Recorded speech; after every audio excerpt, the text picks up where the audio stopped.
Trusted, credible, nonpartisan. The Hill's unbiased news and analysis on policy and politics is delivered straight to the halls of Congress with unparalleled engagement in the Beltway and beyond. A new administration, a new Congress, and a new position on the economy and investing in America. From enterprise reporting to breaking news to live events, The Hill stays on the pulse of what's next. Welcome to The Hill's Invest in America Summit.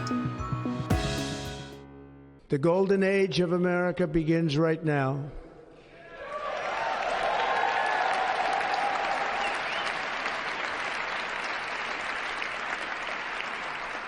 From this day forward, our country will flourish and be respected again all over the world.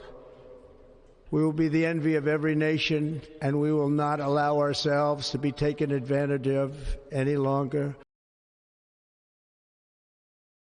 Welcome to the Hill's Invest in America Summit. We'd like to thank our presenting sponsors, American Property Owners Alliance, BCG, and Philip Morris International US, as well as our participating sponsors, Consumer Bankers Association and Decision Desk HQ, for their support in making today's program possible. Now please welcome to the stage Bill Sammon, SVP of Editorial Content for The Hill. Good morning, everyone. I was told I didn't need to stand on the stage because I'm so tall. So anyway, good morning and welcome to the Hill's Invest in America Summit. I am Bill Sammon, SVP of Editorial Content for The Hill. I'm so delighted that you're here today. You know, for the first time in almost 4 years, a majority of Americans now view the U.S. economy as strong. Kind of a surprising statistic, but that's what the latest Harvard-Harris poll shows, although the same poll shows that only 39% of Americans believe that the U.S. economy is on the right track. So it's a bit of a complicated economic picture as the president embarks on his second-term agenda and tries to enact his agenda. But, you know, as we enter what is now, I guess, the 5th month of his second term, it's pretty clear what that agenda entails, at least economically. We can start with the obvious, which is the, you know, this administration has made no secret of the fact that they envision a sort of domestic manufacturing renaissance, if you will. And to that end, we have seen tariffs, including today, we saw the steel and aluminum tariffs double. We are seeing, you know, talk of tax cuts, deregulation. We're seeing what the president calls the unleashing of American power, all of which creates a sort of a complicated mix of economic cross currents, and it makes it, frankly, a little bit tricky to figure out, you know, the title of today's conference is Invest in America, but as stakeholders in the economy, and I hope we're all, you know, obviously rooting for the U.S. economy, it does make it a little complicated as to figure out how best and how wisely to invest in America. But I think the way to figure that out is to do what we're going to do today, which is drill down on some of these economic questions. There's so many of them. We're going to get into a lot of them today. I wrote down a few just to kind of prime the conversational pump. One, how can U.S. businesses compete on the global stage while retaining their innovative edge? Two, how is the Trump administration reshaping the federal budget and the American workforce? Three, how effectively are tariffs being used as a path to incentivize domestic production and reduce reliance on foreign supply chains? And finally, four, and this is admittedly covering a lot of ground, what major changes can investors anticipate when it comes to AI, crypto, wealth management, insurance, taxes, and labor? So there's a lot to chew on there. These are big, thorny questions, but fortunately, the Hill's Invest in America Summit is going to be providing some answers, hopefully, that will help us make sense of it all. So again, I want to welcome everyone in the room. I want to welcome our audience watching on our live stream. If you're following along on social media, you can use the hashtag #TheHillEconomy. We are now going to welcome to the stage a couple of people who know a lot more about the economy than I do. One is veteran business journalist, author, board member, and startup founder Betty Liu, and she's going to be in conversation with the chairman of the Joint Economic Committee. You talk about a good guest to kick this thing off, and the congressman from the great state of Arizona, David Schweikert.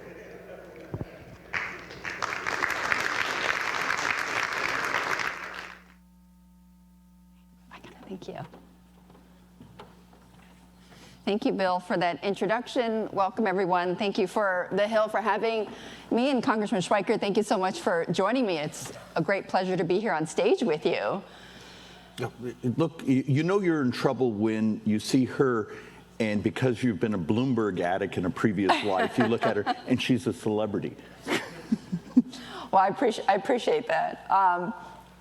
Okay, so let's just get straight into it. Okay. You know, you in your career, you've been a fiscal budget hawk. You know, you've warned about the federal debt. You know, the Senate now has this big, beautiful bill in their hands, and there's so much talk about how it's going to increase the deficit by $3 to $5 trillion. You saw Elon Musk yesterday call this an abomination. Why did you support it? You find yourself squeezed in an interesting way. Most folks do not understand or appreciate the changes that expire next year. And so like in a district like mine, my average family is over a couple $1,000s tax hike. What we did, which was different, is, and we will keep showing up and showing up and showing up, we've showed up with pieces of legislation to pay for it. We've introduced a major fixing of Medicare Advantage. Preliminary score on that is coming in at $1.84 trillion over 10. We've shown up with a talent-based immigration bill, which I'm still shocked that the business community isn't crawling all over Washington saying, we can't hit our economic growth. You're going to give us expensing on research and development, but one of the complaints you had in previous years is we didn't have enough technical talent for that research and development. We have the legislation, it's introduced, it's actually a well-designed bill, yet business once again doesn't show up and help. We've also done the Forgotten Funds bill, you know, the cash. Just those bills more than offset the borrowing side of the reconciliation budget. And that's part of my fixation is there's actual policy solutions. And Washington's intellect has so degraded where, you know, the left screams about things on Medicaid, and then you showed the charts, and it doesn't add up. And then my side, we scream about things, we make up economics, and that's not in the charts. And it's like you and I are trying to operate in a math-free environment. Yeah, so you're saying the devil's in the details. The devil's in the policy, actually. And forgive me for trying to snip that language. But the fact of the matter is, what's the driver of U.S. debt? I mean, it's an honest question. What are we actually up against? What do we refuse to talk about? And I would argue U.S. demographics. And you know, look, just another idiot who's in Congress. But the fact of the matter, if you take a look at our demographics, that is the driver of U.S. sovereign debt. If you go back 20 years ago, we have almost the exact same number of 18-year-olds as we did 20 years ago. But today, 20 years later, we have doubled the number of people 65 and up. So over the next decade, baseline, interest and Medicare account for almost the baseline $22 trillion of borrowing. Yeah. And there becomes your classic problem. If you're not going to get members of Congress on whatever your political ideology is saying, you need a revolution in the cost of delivering health care. And the past 20 years, the debate on health care has been about financing. Who gets subsidized, you know, who gets the subsidy, who pays for it. We don't have, hey, what about the revolution of what we're going to cure and the use of technology to change the price? And it becomes very lonely when you realize much of our system, like our MA reform, is just trying to realign incentives. So the insurer provider who manages the managed care model within Medicare Advantage Part C makes a profit by helping their population be healthier and therefore a lower user than scoring them as sicker all the time. We just have all this misdesign.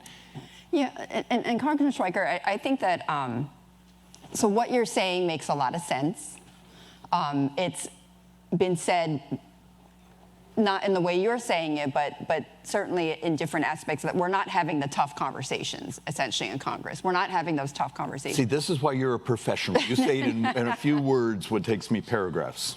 However, you know, we live in this world of compromise, and everyone speaks to their own constituents. So at the end of the day, for us looking at what Congress is doing and what is going to pass, what is going to pass? How is this going to look at the end of the day? I will answer that part, but I need to say, you first also have to say the traditional of, well, you know, compromise, get half a loaf. You have to make the argument that the loaf is the right argument. Matter of fact, on the drive over here, we were looking at some of our data we're working on in regards to diabetes and how we make a difference there. And the debate we get in Congress is, you know, this much more money for diabetes care and maintenance, and we're working on what would be the revolution of curing and taking pre-diabetic populations and have them not move into type 2. That's a completely different loaf. And there's the problem is the intellect here in the business community, in the lobbying community, in the press community, and the brain trust that gets elected, we're having the wrong debate. And there becomes what's interesting. What comes back out of the Senate? So far, the debate we had in the House, the debate I hear in the Senate, is heartbreaking. Because it's this constant, well, I have this constituency, it wants this money. I have this constituency, it wants this money. What happened to being one of the negotiators in the 2017, so I was on Ways and Means in 2017 also. And Kevin Brady, but his predecessor, Paul Ryan, his predecessor, Dave Camp, there was a fixation on what tax policy, you were covering parts of that, of what maximized economic growth. You know, the old conservative economic theory of broaden the base, lower the rate, deal with the arrogance of the political class that think they know what the next revolution of economic growth is. Build it so whatever the technology breakthrough is, it's able to compete and grow. In many ways, we don't have that sort of classic build a model for long-run economic growth. And that's what makes some of this so difficult, is you have the time bomb sitting over you where taxes are going up. So your capacity is pretty limited. And then over here, what are you doing? Then you have the White House's influence of, these are constituencies I made promises to. And as soon as you start to build that up, you've consumed your capacity for what would help economic expansion. So that part's heartbreaking to you. It's like we walked away from a lot of our basic economics classes. So, okay, well, yeah, because of the various factors that people are considering. It's both that, and part of it is just dealing with the current law. The current law is we have these expiring provisions of 2017, so you got to deal with your reality. We avoid the reality of U.S. demographics at the end of this, you know, what is it, in 7, 8, 9 years, 23% of America is 65 and up. Incentives within, you know, looking at the reality of what we are as a people. And so much of our economic design and debate is from previous decades. We're out of date in our debate. So at the end of the day, sort of getting back to it's essentially what can everybody live with? What can you live with at the end of the day with this bill? I'm intensely concerned that if the term premium on interest rates continues to either stay where it's at right this moment or expand, almost every bit of good we're doing with adding expensing, research and development expensing, many of these things will be consumed in the economy with higher interest rates. Think about this, from the beginning of the year till I think yesterday's, let's just use the 10, just that change in interest rate will be almost $2 trillion of just additional interest on U.S. sovereign debt. That basically means in 2035, we're borrowing almost 9% of the economy. This year, we're going to borrow about 7.3% 7.3% is my model. One of my economists has it down to 7.2, but rounding errors, I guess, when it's trillions. And there's this game of, well, I need to make people happy right now, but the reality of it is, unless you're convincing the bond markets and the fact that how much borrowable money is in the world, when Germany's back in the debt markets, you see what's going on the long end of the curve in Japan. China's actually still binging on debt. We seem to be avoidance of big boy economics. Mm-hmm. And so there's my concern is there are ways to make this current reconciliation or make it public that the very next reconciliation, we're going to be right in the tail of this one with a number of our modernization of how we deliver government services. If you could tie those two together, I think you could make markets and a lot of the political class more understanding and less nervous about the debt load. Speaking about nervousness, you've seen quite a few prominent leaders in business, Jamie Dimon, one, and we've seen some of the articles and the warnings about the federal debt and many of the projections you just mentioned here. And the markets are eventually going to speak. And they're speaking and they're watching. And eventually they're going to speak and potentially force those tough conversations. Yeah. Look, we're on the cusp of deciding that the world debt markets will run the country. Yeah. I mean, let's be brutally honest. I don't think the equity markets are as good a tell. It's bond market. It's bond markets, it's debt markets. And look, when you have, Ray running around Dilio, making it, now he makes a capacity argument. How much savings is in the world to satiate sovereigns around the world binging? Okay, for any of you who are representing businesses, you've decided you're going to grow your business. So we're having this conversation of investing in America. But now you have to find capital where you get to compete with, U.S. sovereigns coming to market. So this year we borrow about $6 billion a day. Next year it looks like we'll borrow about $7 billion a day. In 9 budget years, we borrow $10 billion a day.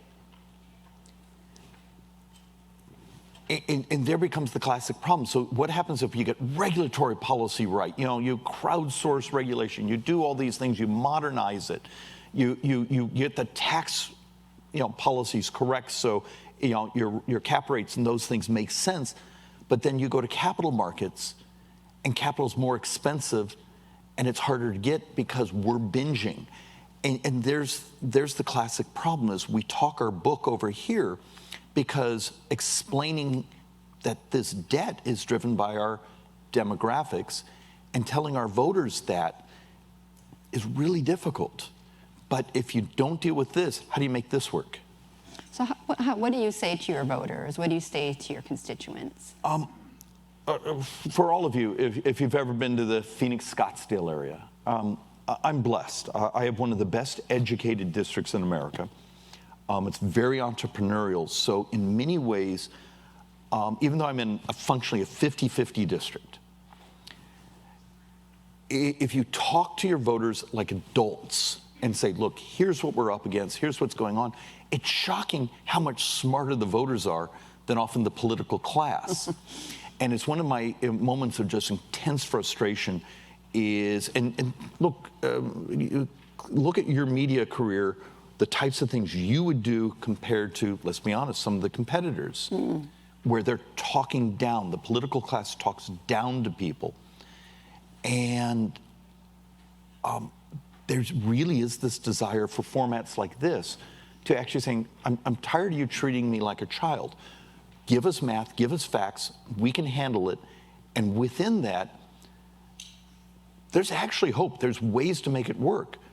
But that window of policy options squeezes down every single day. If every day you're $6 billion plus additional in debt, your policy options just got smaller and smaller every single day. And we just have a few more seconds speaking to an audience, so to your voters, to your constituents, here to this audience, a very sophisticated one at that. What would you want to say to them that would give them some more optimism over the next 12 months and certainty? Yeah, you had to add the optimism part. Look, if many of you represent, you work with business concerns, think tanks, research, how do I get you to get off your backsides and start showing up? I'll do this really quickly. In 2017, we're negotiating the first time in 30-some years.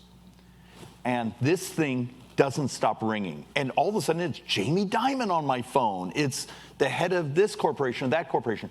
The C-suite got involved in policy, and it was shocking how brutally honest they were, saying, this will help us grow, we'll invest this if you do this.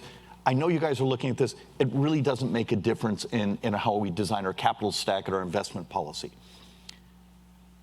The C-suite hasn't shown up, and hasn't shown up in years.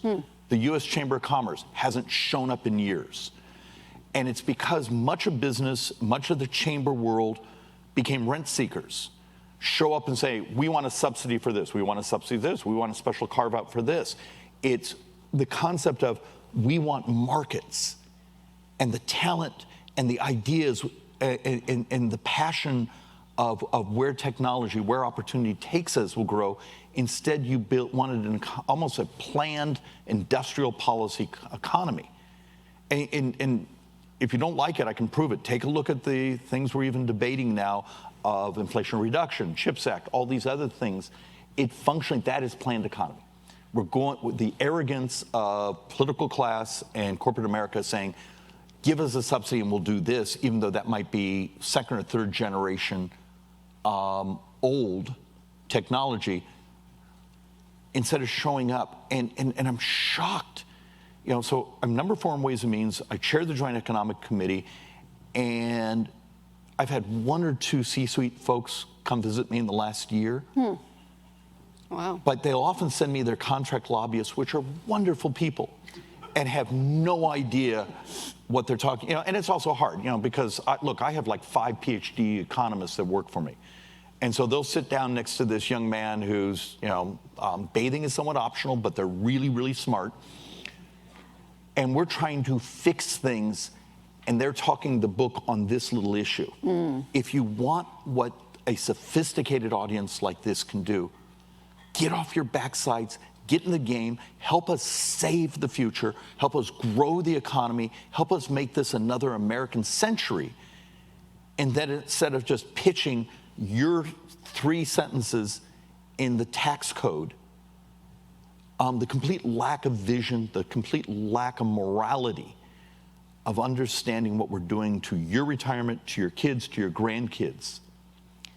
It's the micro level of rent seeking that goes on now in political discourse is almost dystopian.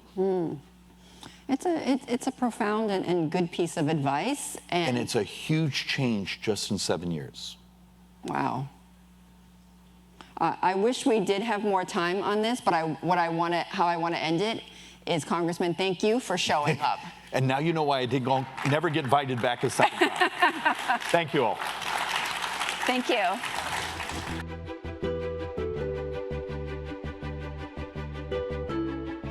Who should have priority access to the U.S. market? Should it be the factory that's located in Cleveland, or should it be the factory that's located in Beijing? That's the fundamental question. The radical left corporate media, the globalist corporate media that is attempting to criticize this plan take the view that the best place to put your factory should be in Beijing or Shanghai or Bangkok or anywhere but the United States of America. The president's view is we should do everything in our power to make it so that the best place to put your factory is in an American town. So we get all the benefit. We get the economic benefit, we get the social benefit, we get the community benefit, and most importantly, we get the national security benefit of having our critical industries here in America. And that's why we're calling it Liberation Day, because he is freeing us from a global economic system that has made us subservient to foreign nations and foreign powers.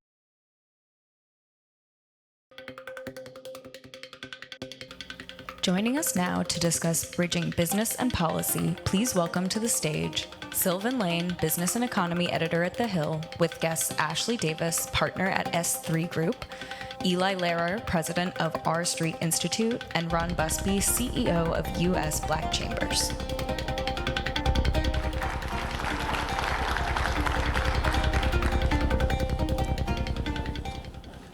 Thank you, everybody, for coming to our Invest in America Summit today. I want to thank our distinguished panel of guests.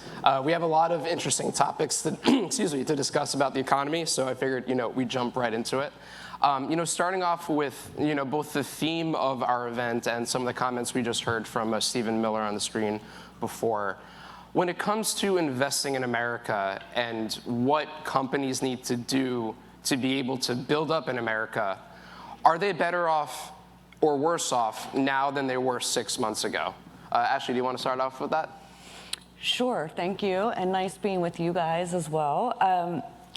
So I'm an optimist in regards to investing in the United States. Staying in the United States is still the best place in the world to invest, and obviously there's concerns right now with obviously the stock market, the bond market, interest rates. However, what this administration is trying to do is make it easier to invest here. So if you look at what Doug Burgum's doing or Secretary Wright's doing in regards to eliminating some of the over-regulation that has paralyzed our country in regards to building things, the oil and gas industry, even wind and solar. I mean, they're trying to really unravel some of those over-regulations on a state level and a federal level to be able to invest here better. There are definitely rooms for improvement. I'm sure we're going to talk about tariffs, but the volatility right now is probably what the biggest issue is. But again, I'm an optimist. I think this is going to even out. And today, if they really do get more trade deals, supposedly there may be, I've been hearing this for a couple weeks now, but there may be more actually announced this week. I think that helps stabilize the market as well. I want to pick up on that comment you made about volatility. Obviously these tariffs have been imposed, increased, decreased, delayed, paused. The steel and aluminum tariffs have, been increased several times over the past couple of days.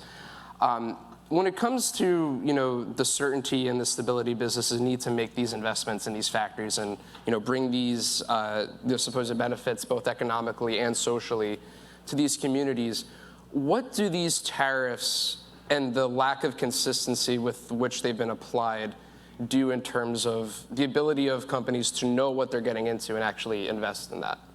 Ashley, if you wanted to pick that up, and then I want to hear everybody's thoughts on that as well. I think that I keep saying that I think we have until September to kind of put all this to bed, because I think right now that a lot of the companies, at least the ones that I work with or boards I sit on, they're able to predict what they need to buy, for example, in regards to the supply chain. They have done a lot of those purchases already, through the end of the year. But I think once we hit September is kind of, and I have nothing to back it up, just that's what I feel politically that he has too, meaning the president, that there has to be everything in place going into the fall for some of these companies. But I think we have a little bit more room right now. And then the political aspect of it, we can go in later, but that's a tougher one. But if you look at investments that you're doing right now, if you're investing in if you've never invested before, nuclear. I think that nuclear is around. Obviously, the AI and the data centers are around. There's big industries. The housing market is a good place to make big investments. There are some areas to invest in now in the United States that we haven't been able to invest in before. And those are surefire, those are sure bets, in my opinion. I don't know what these two are going to say, but. Eli, do you want to pick it up from there? So I would agree to a large extent that the U.S. is the best place to invest, and that there are some surefire bets that didn't exist before. The problem I see, however, is that the policies of this administration, through tariffs, through tax policy, through regulatory policy, generally sort of directionally point in the right direction. Less regulation, taxes that are more pro-growth. The problem is that the inconsistency with which it's been implemented the uncertainty it's creating is not creating the environment that's needed to invest. I talk with any number of big companies, and time after time, I hear we're not going to invest until the third quarter. We're holding back on investments. And that just isn't a way to bring about economic growth. Tremendous inconsistency in policy and tremendous uncertainty in policy. That isn't a recipe for long-term growth. Yeah, I think uncertainty is the word. The U.S. Black Chambers, we represent 380,000 Black-owned businesses across the country, but most of them are small businesses. And what you hear from a small business, and particularly a Black-owned business, is that they're going to be in a service industry or some type of consulting, and they do a lot of work with the federal government. And all of those situations right now are uncertain. And so for a Black-owned business, they're like, we need direction.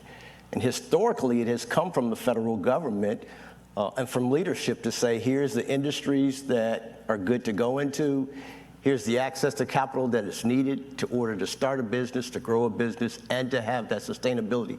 And all of those currently are facing challenges. And so as much as it is important to have the conversations about investing in America, it's got to be equally as important to talk about investing in America's Black and minority-owned businesses.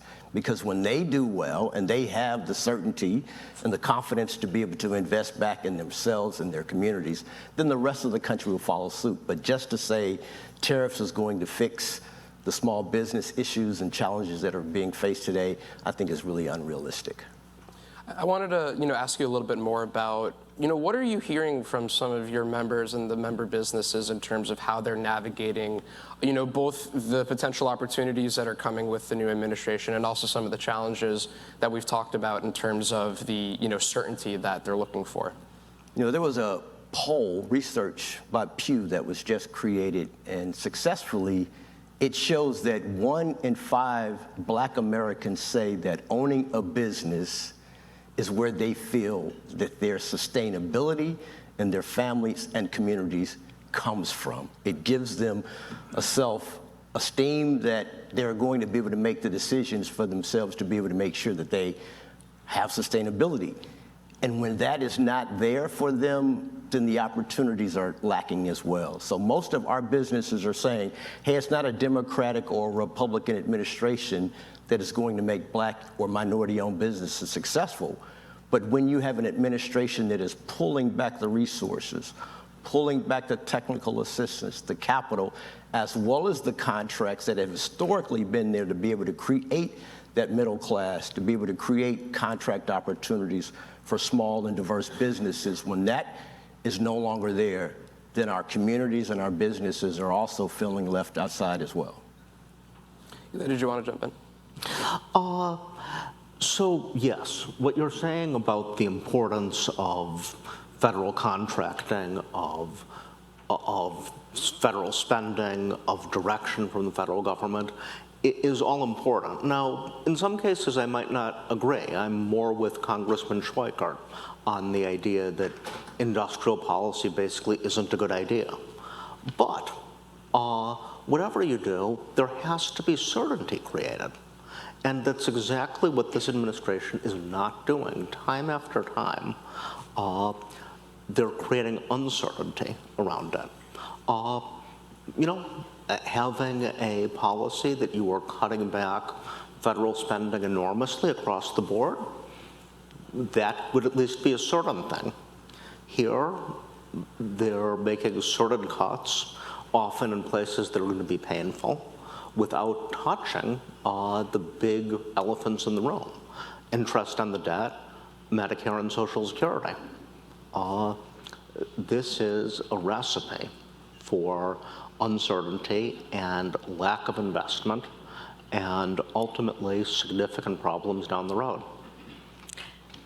Can I just Yeah, of course.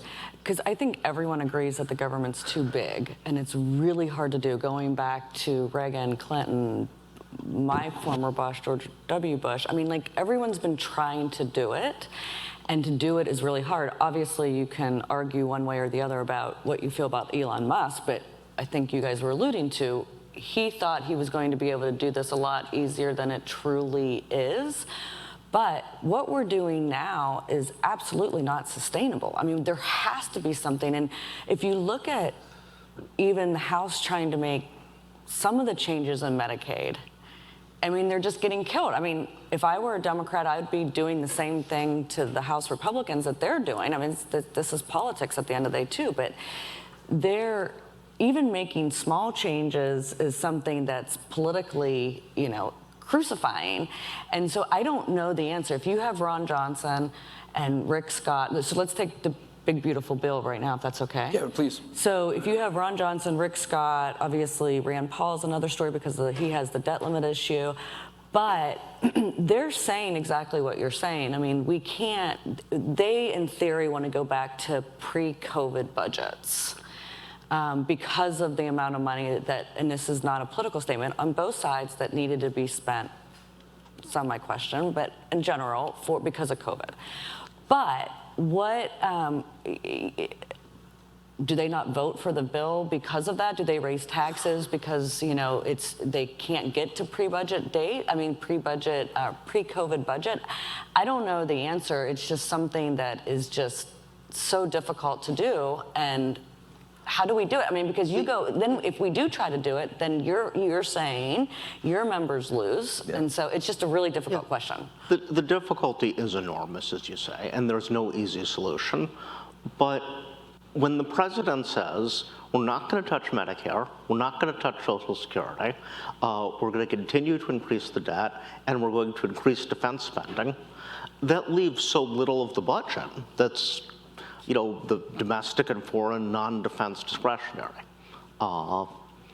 So you can't cut that enough to even move close to fiscal responsibility. I do think work requirements does stay in the Senate bill. So Medicaid will be cut. Yeah, no, it's certainly, a lot of big questions about that bill in the face of the Senate. I did want to, speaking of the bill, though, I did want to ask you three, obviously this is, in many ways kind of the foundation of President Trump's domestic policy agenda, massively important to him and Republicans moving forward. And there's, a lot in it. It's a big bill, one big, beautiful bill, as the president likes to say. I wanted to ask you three what you think the most significant parts of that bill are for businesses. There's obviously been a lot made of the personal income tax, the extension of the personal income tax cuts, but there's a lot of business provisions in there too. And Ron, I was wondering if there's anything, in that bill or just in the general policy pipeline that, you're looking at more specifically. And I want to ask everybody too. So Ron, if you want to start, and then maybe we could kind of go down the line and bring out the highlights. Yeah, I think our issue is not as closely as tied to the bill, but really more his attack on diversity, equity, and inclusion. For us, it really helped us create a middle class for Black Americans with the safeguards that were being created to be able to have access to capital, access to contracts, access just to be able to participate. There were a lot of gains that were created and made over the last 50 to 60 years that are now being dismantled without much communication. And it doesn't feel like this administration is really trying to have a communication with America. It's making decisions very independent of what Americans feel. If you ask 70% of corporate America as well as Americans, they will say diversity, equity, inclusion is positive. It creates a good atmosphere for both corporate America as well as the federal government. And so to attack that and to dismantle that, we feel is really going to set this country back several decades without us really having a plan to move forward with the federal government. So for us, it's really about how do we make sure that minority communities still have an opportunity to be able to participate in the largest economy in the world. I agree entirely that broad participation in the economy is of vital importance. And you can point to some provisions in the bill, a generally better tax environment for businesses, expensing, all of these things that will increase economic participation overall. But again, it's being done so quickly so randomly, and so many of the things may have blowback effects, as Congressman Schweikert was saying earlier. You have the possibility of this exploding interest rates, which undoes all of the good, and enormous debt is, in the long term, almost certainly going to do that. The result is that, yes, some of these programs might be good, some of them probably aren't good, but simply saying anything with a certain label on it is therefore bad is itself a problem. I have a number of problems with some of these programs. We'd probably disagree quite a lot as to which particular programs. But the idea that anything that's labeled a certain way is by definition bad is not a good way to run a government. I agree with that, and I'll come back on that in a second, but I think the most important parts of the bill, 100%, are the individual income tax and the corporate tax. I mean, just from, I don't think anybody, no matter what political aisle you're on, that you don't want individual income tax, no matter, I know there is the tax the rich and whatever, and how you define the rich is a whole other conversation. But I think those staying in place, the corporate tax rate staying in place is probably the most crucial part of this bill. But I think what's getting in the way, which was what you're alluding to, is kind of the green tax credits that are being cut just because they were part of the Green New Deal or whatever it was called. Yeah. Because there are a lot of companies and projects that have been started, which the House kind of addressed, but in the solar and wind industry, that's very important. I also think that, you know, nuclear is kind of becoming, as I mentioned earlier, in vogue again, you know, so there are some tax benefits for the nuclear industry, but there is, going back to your labels, I think just some of those tax credits that were part of the Green New Deal are kind of getting unfairly treated because of where they came from. Our street's work on the tax credits shows that overwhelmingly they're not very effective in really encouraging more investment or in dealing with climate change, for that matter. There are much better ways to do it, including general overall tax policy and deregulation and permitting reform. All that said, pulling them out from under people when there's already steel in the ground is not what you want to do. You can phase them out more quickly, but some of the ways it's being proposed just aren't the right ways to do it. And then again, you know, there are some things I personally think 45Q, the carbon sequestration credit, is probably a pretty good program and probably a pretty good thing to have. You don't want to throw the baby out with the bathwater, and the simple fact that it was invented by the previous administration does not necessarily make it bad. Often does, but not necessarily. The House bill did deal a little bit with when things were shovels in the ground, how far along they were. So there is some, but I do agree, though, too, there are, I think the Senate is going to try to put some of those provisions back in the bill. You know, you have that issue to deal with, you have the SALT issue to deal with in regards to, I mean, everyone knows what that is. So there's a few very big issues that are hanging out there before this bill passes, and whether, you know, if the majority leader gets his way of putting it on the floor the week of the 23rd, we'll see. Yeah, it's definitely going to be interesting to watch to see how that bill comes together. One thing in the bill that I did want to mention a little bit, admittedly as a segue to a broader discussion about AI, is that the bill includes a provision that would basically limit the ability of individual states to have their own AI regulations, with the idea that it would eventually be preempted by a federal AI law. That provision has gotten some backlash from, you know, both sides of the aisle. I think Marjorie Taylor Greene mentioned, the notable congresswoman from Georgia mentioned yesterday that she might not have voted for the bill had she been aware that that provision was in there in the first place. What should the federal government be doing in terms of, you know, making sure that AI is, you know, appropriately regulated to, you know, account for safeguards, but also not limit the ability of the United States to really dominate this new technology? So the specific proposal actually comes mostly from R Street Research. Our Adam Thayer was the major person behind that proposal. Obviously, as you might guess, I think it's a good one, but surprise, surprise. But with all that said, what we do need federal legislation. We need a national preemptive privacy bill. We need to look carefully at tail risk for AI. It isn't that we don't need to regulate AI, we do. But a patchwork of regulations is exactly what the EU did, and it's exactly why the EU economy in 2009 and US economy were about the same size. Through over-regulation, the EU literally killed the golden goose, and their economy is half the size today. There's no decline of the dollar in world trade. There's an enormous decline of the euro, and that's because primarily of over-regulation. Having every state write its own rules is a recipe for disaster, is a recipe for chaos, and we need to have some sort of moratorium. This is what we did in the early years of the internet, 96 to 2001. We forbid most state regulations, and that worked really well. We should do the same thing again, and it should work, and it should allow federal action that creates a predictable, safe, and effective framework.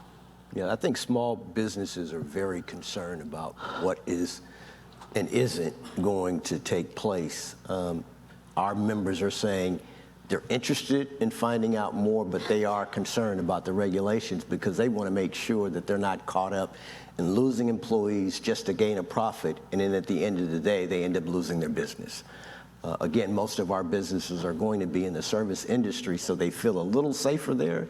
But when you're starting to look at the fact that college graduates or jobs are being replaced, both white-collar and blue-collar jobs are under attack, our small businesses are feeling like, okay, well, we have a lane that we can still adapt and participate in, but there's that uncertainty in reference to regulations of what it's going to mean to their bottom line. For sure.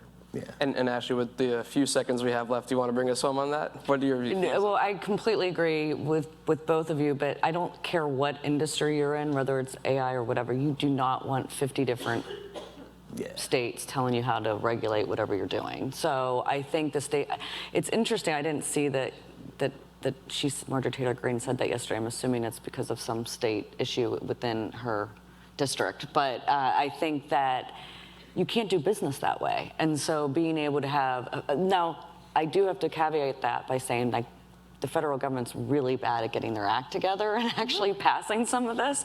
But there is a Senator Cruz regulation bill on AI that's broad, not too deep, it's not over-regulation, and that's probably the right way to go in regards to being able to get something passed. Yeah, I mean, whatever the federal government does must be preemptive at the end of the day. Yeah. We can't have a federal regulation and then states can do whatever they want on top of it. That's the biggest recipe for disaster. Well, I could talk about this all day, but fortunately for our guests, we have a very, very stacked panel and agenda ahead of us. Ashley, Eli, Ron, thank you so much for your time today. I look forward to continuing the conversation with all three of you afterward. Thank you for having us. It is now time to hear from one of our presenting sponsors. Please welcome Colin Allen, Executive Director of American Property Owners Alliance, in conversation with Kathleen Koch, contributing editor at The Hill.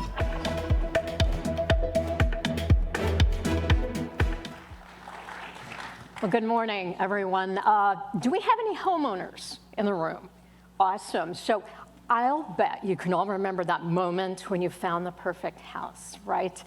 And your offer got accepted, you went to settlement, you left with the keys, you run over to the house, you open the door and you realize, I'm home, right? But you know, that experience is increasingly rare for so many Americans. Did you realize that the home ownership rate in the first quarter of 2025 was the lowest it's been in more than 5 years, just 65.1%. So Colin, Help us understand what is going on. Why is the dream of, that American dream of home ownership, why is it so difficult to attain now? Well, thanks, Kathleen, and it's great to be here. And as we're here at the Invest in America Summit, what better place to invest than in yourself and in your community? I think in our previous panel here, Ron Busby made the salient point that the Black Americans feel really comfortable when they're investing in small businesses, when they're starting their own businesses. What's one of the largest ways that small business owners get started? Sure. By tapping the equity in their homes. Right, and I think really looking at this, we see that the American dream is still alive, and looking at some of the more recent polling, about 75% of the folks that were polled in a recent study said that they view homeownership as a continuing part of the American dream. But you kind of juxtapose that with the challenge you see almost the opposite numbers there when asked, is it a good time to buy? So interest rates are a problem, right? Exactly, right. And one of the things that you're looking at in challenges both of current buyers and folks who may own is what it seems like a lot of folks in the industry are starting to refer to as the four-headed monster, right? Interest rates, inventory, insurance, and inflation. Right, so really looking at these, and these are some of the key reasons why the American Property Owners Alliance was founded, to advocate for homeowners and for home buyers on some of these issues. No, so those are real hurdles, and there's not much that someone looking for a home can do about them, but I understand that there are also some myths out there that are preventing people from buying homes. So talk to us about those. Exactly. And maybe this is a question for the audience as well, is how many folks in the room think that you must have 20% down to buy a home? This is good. I think this is a good informed audience here. We've got a few, but this is really one of the things that we see as an opportunity in that home buying space, right, is debunking some of these myths. You got a lot of folks out there who see and believe that you have to come in with 20% down, and this can be really, I think really overwhelming for folks, right? If you look at what might be a moderately priced home in $150,000 to $250,000 range, if you've got somebody who's a first-time buyer and thinks that they've got to come to the table with $30,000 to $50,000 plus closing costs, it can really be overwhelming, right? Or sometimes they think they have to come with cash for the entire, cost of the home because so many people are showing up, right? Full payment down. Exactly, and I mean, and you're competing with some investors and cash buyers in some systems, right? So maybe you do need that, and maybe you're looking at that competition in the market that's going to drive some of those myths as well. So I think really kind of getting out, and some of the things that we do is get out into the community and try to provide people with information and the insights that they would need to debunk those myths. Right? We've gone around and done community events around the country. We started off this year in Memphis, Tennessee. Cool. We're looking to go to Chicago, Detroit, and Houston later this year as well. So I think really kind of getting out and talking to people on the ground about what makes sense and how to work through some of these issues. Well, let's talk about, those solutions. So how do we expand access to home ownership and really, unlock that for more people? Exactly. No, and that's, I think, really unlocking is what we're looking to do. And we look at that both in terms of some of the challenges for current owners, right? We're actively working in the tax bill here and looking at the issues around state and local taxes, right? Otherwise known as the SALT deduction. Got a great provision in the House that would increase that deduction from $10,000 to $40,000. This is something that would really cover the significant amount of property taxes that owners across the country would face.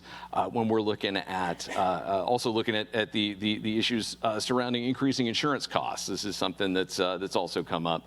But then on the inventory side, looking at policies that we could advance that would also increase the number of houses that are out there. The Neighborhood Homes Investment Act is a bill that's out that would allow for revitalization of kind of rundown or vacant properties. Provides a tax credit that would do that. It's a common sense solution that a lot of people see and think, hey, I could get behind that.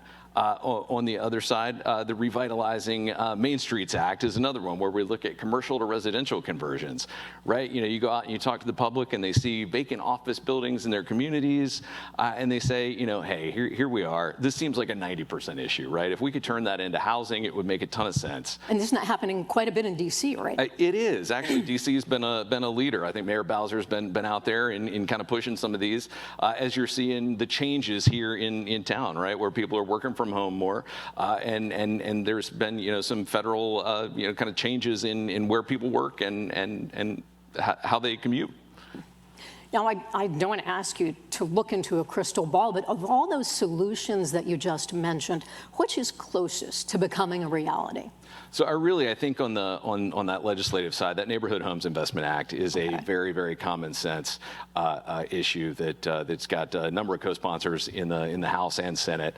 It's not included in the current reconciliation bill, but I think it's one of those things that you know, once we get past a lot of what's going on now, that it would be an easy lift for Congress, and would provide about 500,000 homes over the next 10 years back on the market and into the ownership of folks who would like to become homeowners. Wondering about new home owners, because it's interesting. I was looking up some statistics. Now the age of your average new homeowner is higher than it's ever been before. 38 years old, and they make up a smaller percentage of those buying homes right now than ever before, only 25%. Is there anything in the mix of what you mentioned or something on the horizon that would really help them? So I think with that, you know, and that kind of gets back to the education piece of it, right, is letting folks know that, you know, in addition to your kind of conventional loan products, you could do a number of things, right? Are you a veteran?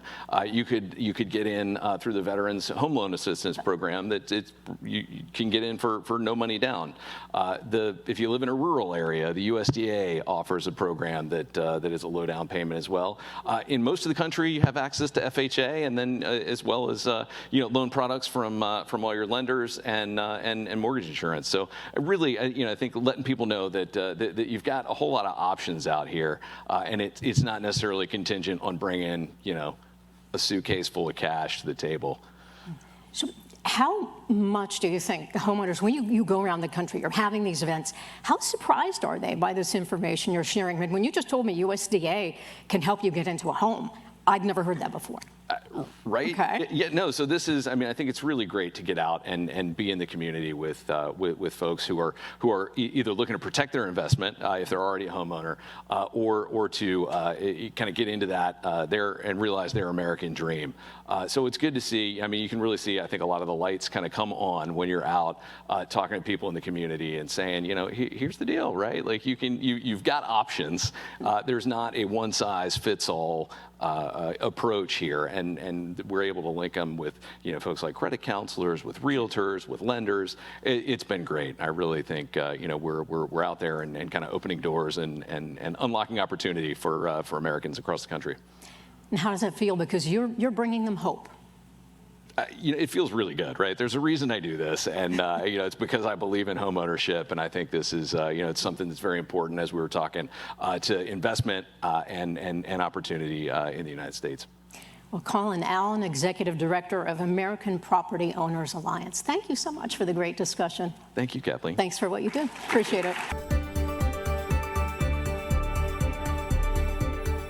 The administration continues to gut Social Security right in front of our very eyes. Instead of working to make sure seniors get their hard-earned benefits, Trump, Musk, and Doge are laying off more than 7,000 Social Security workers. When any business person comes in and wants to make some changes, they look at the whole picture, and they do it in a careful, thoughtful way.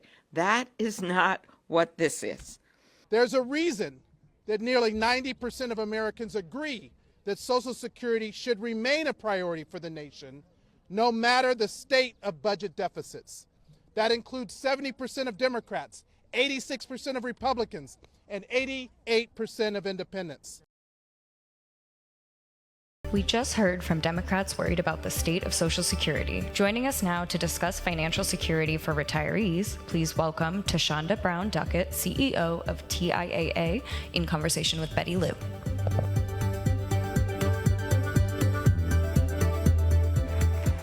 Thasunda, so great to have you. Great to be here. And I know this is a topic, obviously, given your role, that you feel very passionate about, which is Americans needing to be prepared for retirement. And I think I'd like to just remind everyone, and you know this so well, but the idea of saving for retirement is still a relatively new concept here in the U.S. Less than 50-something years old. But if you look at recent surveys, time and again, Americans feel like they're not saving enough, and that we're facing a retirement crisis. So why are we getting to this point? Well, great. Maybe it's always important to provide context, and I love to frame it in numbers. Today, we currently have a $4 trillion retirement savings gap. We also know that every day, 11,000 people are reaching retirement age. We know that 40% of all Americans run the risk of running out of money. And so when you think about that backdrop, and also acknowledging that women retire with 30% less, we know that number is even more pronounced for people of color. So when we talk about a crisis, it is a crisis. And the reason also is that people are living longer. And so when you think about that liability burden, it's shifting to the daughter, to the son, and to the broader family. So there are three ways in which we think about the challenge, and then what is the job to be done. So first, we have an access gap. We know that 57 million Americans do not have access to a retirement plan that work in the private sector. And that's primarily small business owners with employees of less than 10. And so there's an opportunity to make sure that we can have policy in place to make it easier for small business owners to provide retirement plans for their employees. Secondly, we have a savings gap, and you hit on this. We are not saving enough. And so the job to be done is to make sure that we can design plans, for example, like auto enrollment. When you get your first job, which is what I did when I graduated from college, I maxed out, because whatever I made on Monday was more than what I made on Friday. And so being able to auto-enroll so that everyone has the ability to get started early, they can choose to opt out, but then re-enroll them the next year, because maybe they had a moment in life that should not be permanent if they do not remind themselves to enroll. So auto-enrollment, but also auto-escalation. Because many times when you start contributing to your retirement plan, you may not be able to take the full max. But if we know that we're not saving enough, I think that we can have policy in place in employers to be able to incrementally auto-escalate. Again, you can take it back down, but then auto-escalate you up to that max so that over time you are accumulating enough savings. And then lastly, we have a guarantee gap. We know that in the 70s, 70+% of Americans had a defined benefit, a pension. That number is now less than 12%. Social Security was never designed to provide full replacement. And so when you're on a backdrop of not having guaranteed income, there is an opportunity to make sure that within your retirement plan, you can have an in-plan annuity insurance to complement your stocks and your bonds, so that there is money that you will not outlive, so that there's that guaranteed paycheck to complement Social Security in your broader portfolio performance. So in effect, I think we have a real problem. We have a real opportunity to work together in both private and public sector to address the access gap, 57 million Americans, to address the savings gap. How do we make it easier for people to save and to increase their contribution over time? And we have a guaranteed gap. How do we design plans like an in-plan annuity that can be the closest thing to a defined benefit plan that can address longevity risk, give you comparable performance to bonds during accumulation, and ensure that you can have a paycheck? The bottom line when it comes to retirement is income has to be the outcome. And that has to be the focus that we continue to anchor on. Yeah, I think that's a really important point, because I think a lot of that conversation is around the savings and the wealth accumulation, but not so much on, don't forget, you need to have that guaranteed income. Correct. Because you don't know how long you're going to live, and hopefully you'll live a long time. And people are living longer. So yes, longevity risk is a real risk. And you mentioned the demographics. We had Congressman Schweikert on earlier this morning who was speaking about the same thing. There's a demographic change that's happening that's enormous that we may not all be prepared for. And I'm curious, he also mentioned, business leaders need to show up, and we know you show up in Washington, and you talk to many of these congressional leaders. What do you need from them? What do you need from Congress to do on the policy front to help close that gap and help Americans save more for retirement? Well, I think it's one, acknowledging that it truly takes a partnership between the private and public sector. And so you're right, we have to continue to engage. What I am excited and encouraged about is that the retirement crisis is not a red state, blue state. It's not a Republican, Democrat, independent. It is all of us. And the reality is, if I polled this room and said how many of us are worried about retirement, or how many of us are taking care of our parents or loved ones now within our own income, there's a real issue. And so the good news is that this is a bipartisan issue, and something that we have seen progress being made with Secure Act 1.0, 2.0, and now some additional good policies that are on, on the agenda that's in with Senator Kaine and Senator Cassidy to make it easier. And so what are some of the policies that I am encouraged about and hope that we can get done?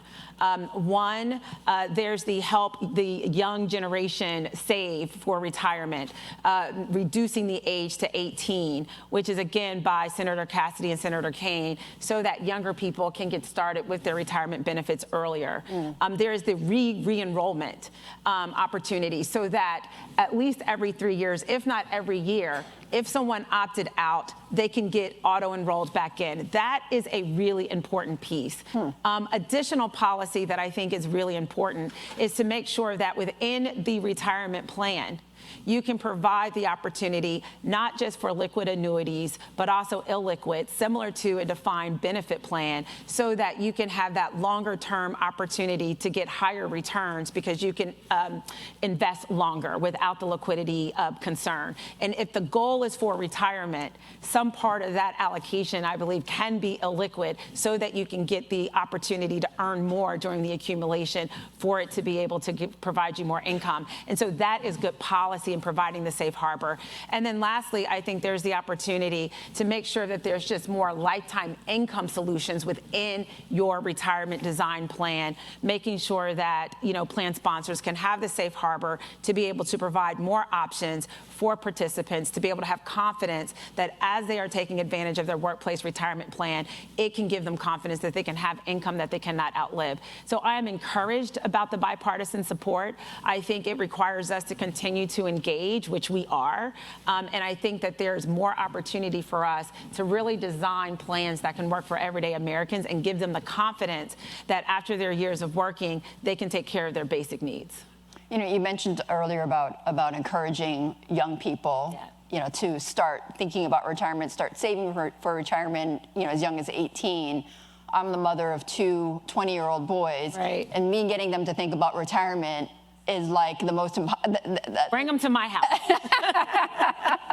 I think I will. I'll take you up on that invitation.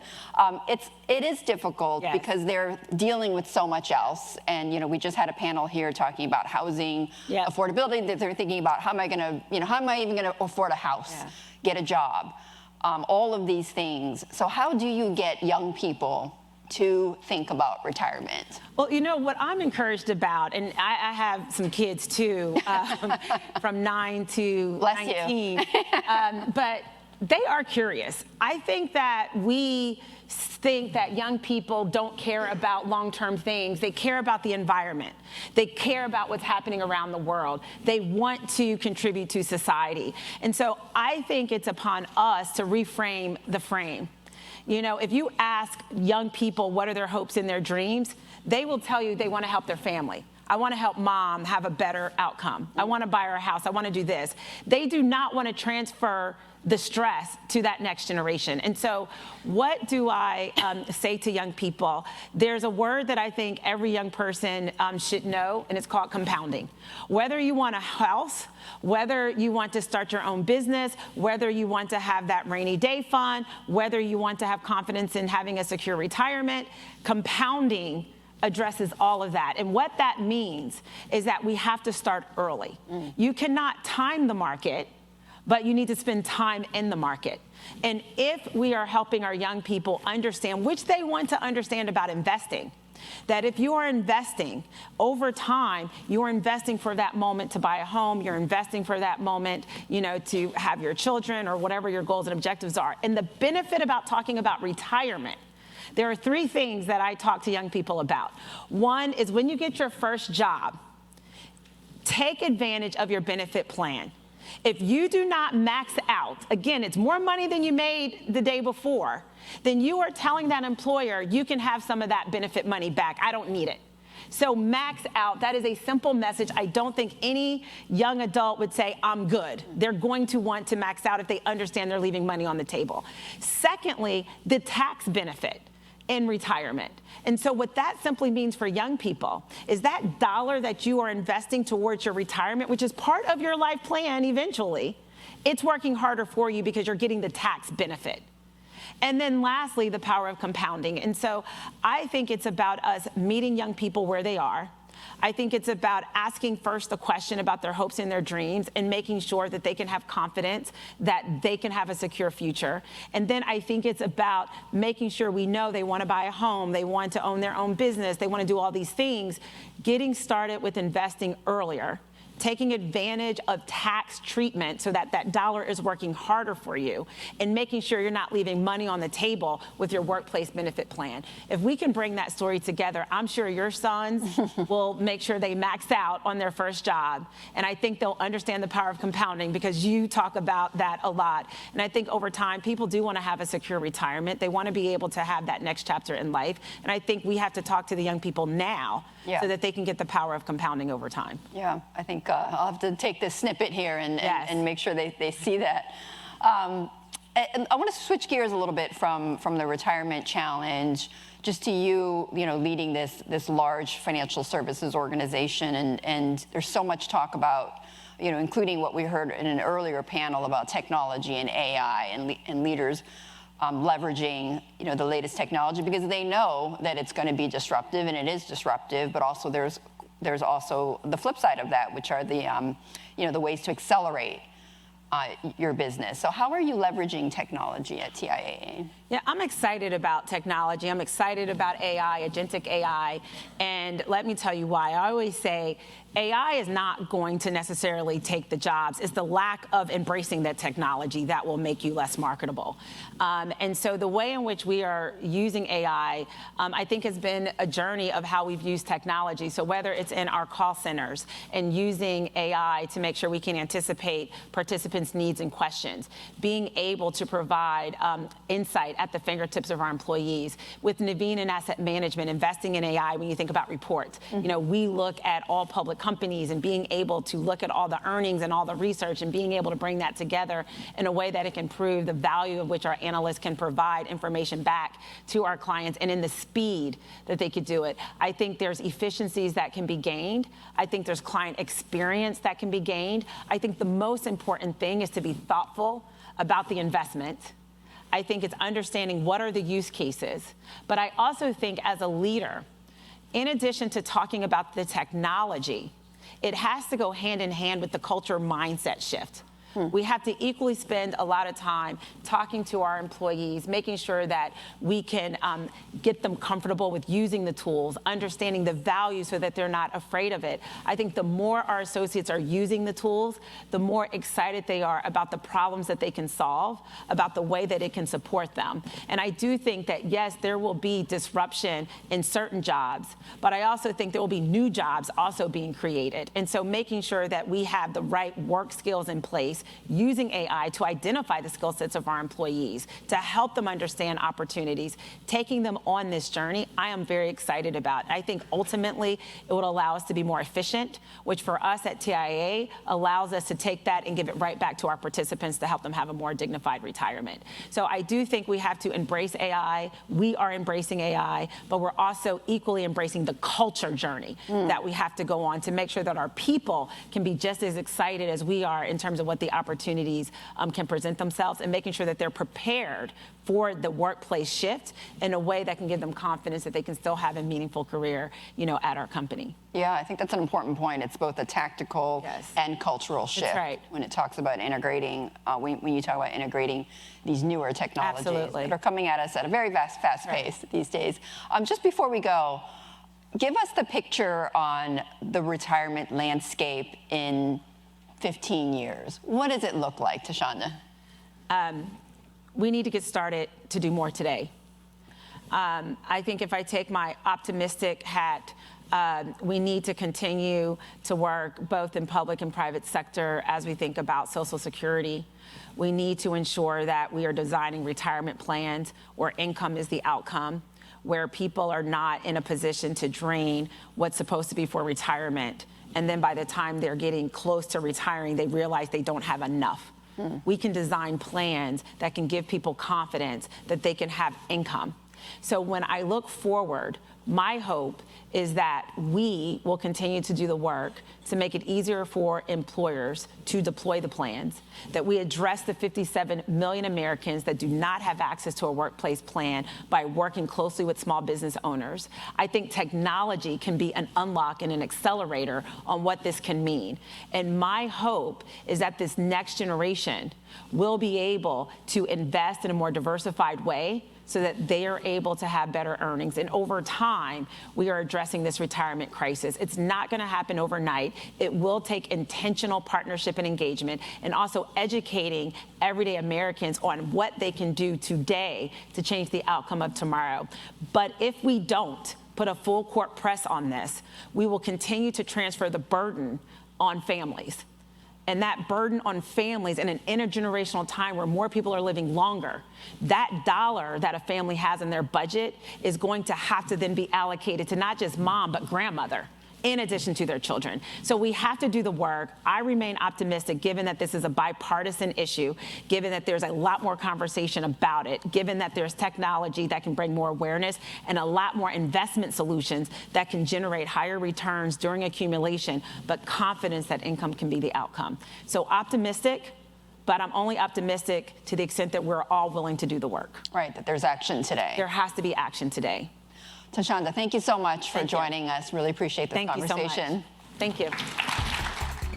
It is now time to hear from one of our presenting sponsors. Please welcome Kathleen Koch back to the stage, along with Sharon Marcel, North American Chair, Managing Director, and Senior Partner at BCG. She navigated the stairs. Great job. So, good morning again, everyone. So, Sharon, I understand, BCG is a $13 billion global consulting firm, and you work with leaders in business and society on their challenges and opportunities. So what are you hearing right now when you talk to CEOs around the world? What are they telling you? Yeah, well, I have the great privilege of speaking to a lot of CEOs around the world and in North America, and also others in the C-suite. And there's a lot of topics that are top of mind. But in terms of what they can control and what they're really working on, I think two really come to the fore. A lot of preparation around talent and their talent strategy going forward. And then the second, and the previous speaker was talking about this, is AI. I mean, it is a topic in every executive conversation. But maybe I'll start with talent.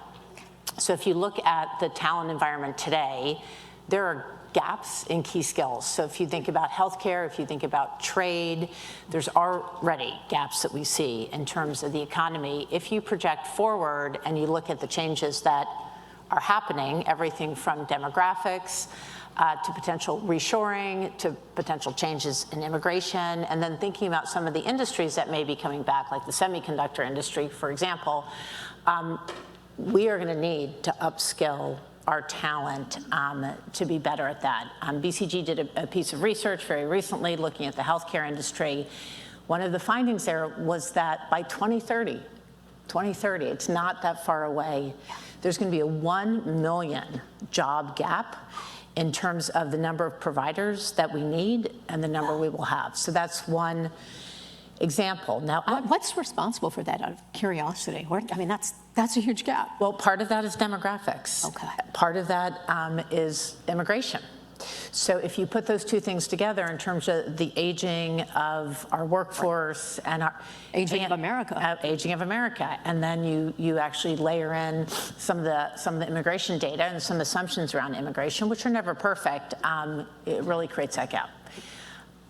So at BCG, we're working to help our clients upskill. We have this at-scale platform. It's called BCGU, which is both sort of classroom teaching, but also importantly, catch-as-catch-can teaching. So a very large platform of things that we can train on, and including AI. Because one of the changes, as again the previous speaker was talking about, was AI and how that's going to change the work that we're doing. So today, BCG is working with one of the largest consumer goods companies in the world, actually preeminent, super skilled company, upskilling their folks, thousands of them, on AI.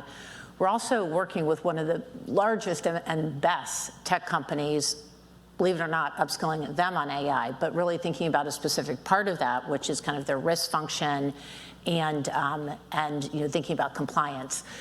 So this next decade is going to be enormous in terms of talent and changes in talent and the need to really lean in to upskilling.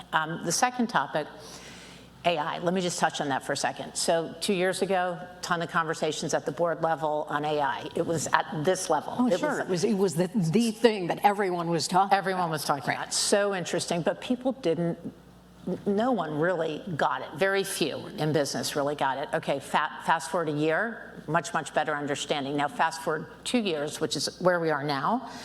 My observation is that it is much better understood, that most of the C-suite is becoming quite sophisticated with respect to AI and really thinking about how can AI drive competitive advantage in my industry.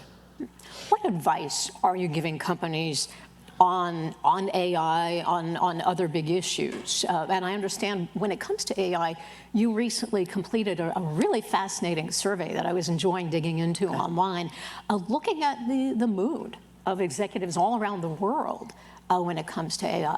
Yeah, it's a great question. So the survey, let me touch on that. So we surveyed 2,000 CEOs. That's not easy to get data from 2,000 CEOs.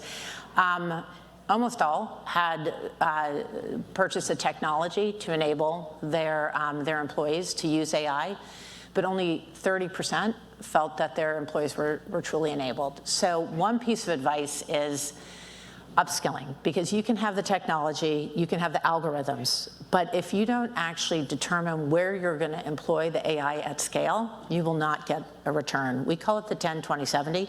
It's a little catchy. 10% is a technology. It's an important choice, but there's a lot of commonality among the technologies, so choose a technology that works for your business. 20% is the algorithms, okay? So how do you enable your processes, which are going to be distinct to your company?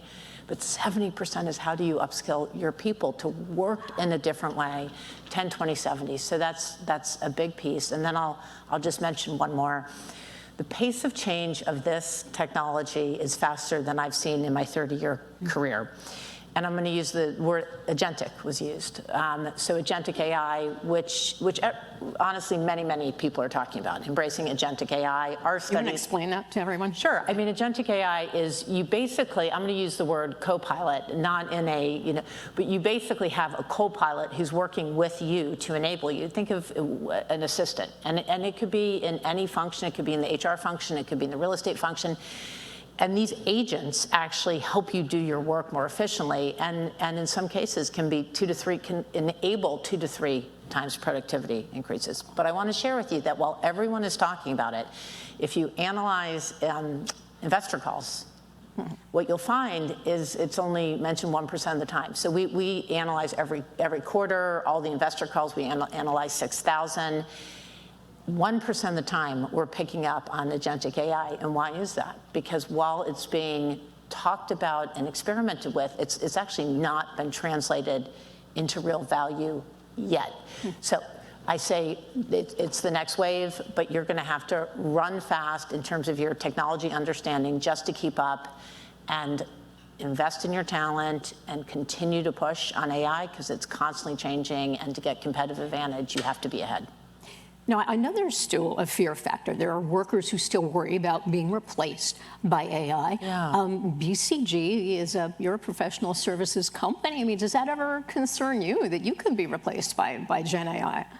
So it's a real question, right? It's a real question for our economy and our society. You know, the way we see it at BCG is we've leaned in to AI. Our supplier would say we are the biggest user of their services worldwide. I don't want to mention the supplier, but so we have really leaned in a big way. We did a recent employee survey, and 80% of our people are using AI on a weekly basis. 74%. That's huge. Yeah. 74% say it's actually making their work more joyful. 78% that say it's improving our delivery to clients. So that now, if you think about that, what does it all mean? It all means we can write our documents faster, we can do our analyses faster. So that should give us more time to enable our clients, spend time with our clients, spend time on the change, which actually delivers the results. Our analysis. Be creative, right? Be creative. Our analysis doesn't change a company. Our slides don't change a company. But if we can do less of that and more of spending time with our clients and really driving the change, it will be powerful. When you look out over the next year, what are you most excited about? Well, you can tell I'm excited about AI. I do think it's the next year. I think we'll move faster in terms of change. And so, for example, AI in concept is interesting, in business processes is interesting at my client. But now I'm really starting to use it on a daily basis and really leaning into the improvements, whether it's preparing for a meeting and, with a person I don't know at a company I'm not familiar with. Used to have to call a team and get it. And there's so much you can do just to come up the learning curve quickly. And so I think this next year is going to be a really fun year. So do you have your own agent that you're using? I do have my own agent, yeah. Cool. I do. So it's super exciting. Yeah. And so you think, is there anything that concerns you as you look ahead? Yeah, I think, I think as with any technology, there need to be guidelines, there need to be rules of the road. It can be used in a destructive way. And so we need to be vigilant in terms of how each and every company is self-monitoring. It's very hard to have regulation that monitors everyone. So on the corporate side, we have to be very vigilant in terms of how we're utilizing it. And to the extent there are jobs that are eliminated, we need to be very concrete in terms of how we reskill those people to go on to do other important things. All right. Sharon Marceau, North America head of Boston Consulting Group. Thank you so much. Really fascinating. Thank you. Great to be here. Thank you.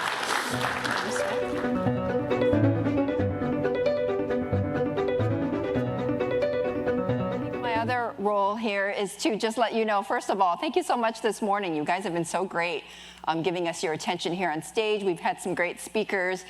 I'm going to send you off on a coffee break, a 10-minute coffee break. When we get back, we'll have the former IRS Commissioner, Danny Werfel, and Nicole Elam, the CEO of the National Bankers Association. So you'll have some time, go to the restroom, grab some more coffee, come back at around 10:40. So thank you so much.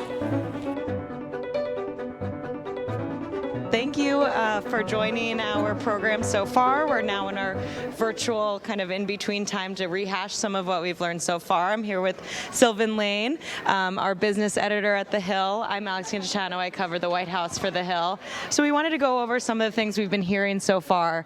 One of your first panels focused a lot about the uncertainty in the business community right now during the Trump administration. Can you unpack some of what you were hearing of the big concerns amongst business leaders right now? Sure, Alex. So, one of the big things that we focused on in the first panel, talking with some folks who know both Wall Street and Washington really well, is kind of the gap in between what the Trump administration wants to do in terms of delivering on what the president has called, the new golden age of America, bringing these factories back, bringing a lot of manufacturing jobs back, and how the administration is going about trying to do that. One thing we focused on is the fact that these tariffs, while they're supposed to be, giving businesses the opportunity to bring these jobs back to the U.S. and invest, it becomes harder to invest in America when, the tariffs are changing, sometimes by the week or even the day, when, there's trade deals that are potentially in the works. They get announced. Sometimes they don't necessarily get abided by, depending on who you ask. So one of the big things that, business experts were talking about is the need for certainty for these businesses as they look forward into, what will hopefully be a delivering on some of these promises. Yeah, it sounds like a lot of, Wall Street obviously notices every time, as you know very well, the president announces a new tariff hike on a certain trading partner or then decides to back off of those, and it's so much back and forth. You covered the Trump first term really closely. Does this feel like even a more uncertain environment? I mean, we saw tariffs then, but this is on a whole nother scale. Absolutely. I think the speed with which the administration has put forward its trade policy, the number of changes and adjustments that are happening, it's definitely a lot more intense this time around than last time.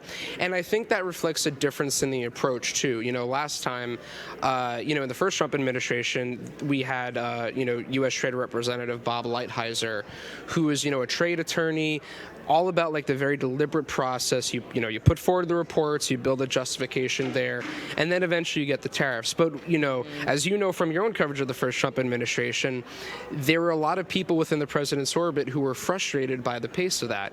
Yeah. This time around, we've seen the president come out a lot stronger and more independently with all those things. And I think you've seen a larger reaction across the economy and financial markets because of that. Yeah, no, definitely. Another big topic, aside from tariffs, is AI. I feel like every corner is touching on how to handle AI, what's the impact going to be.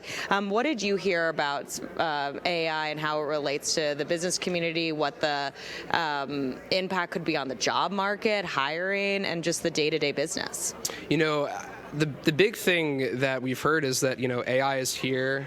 AI is already changing things, and it's really a big question for Washington as to how they handle it.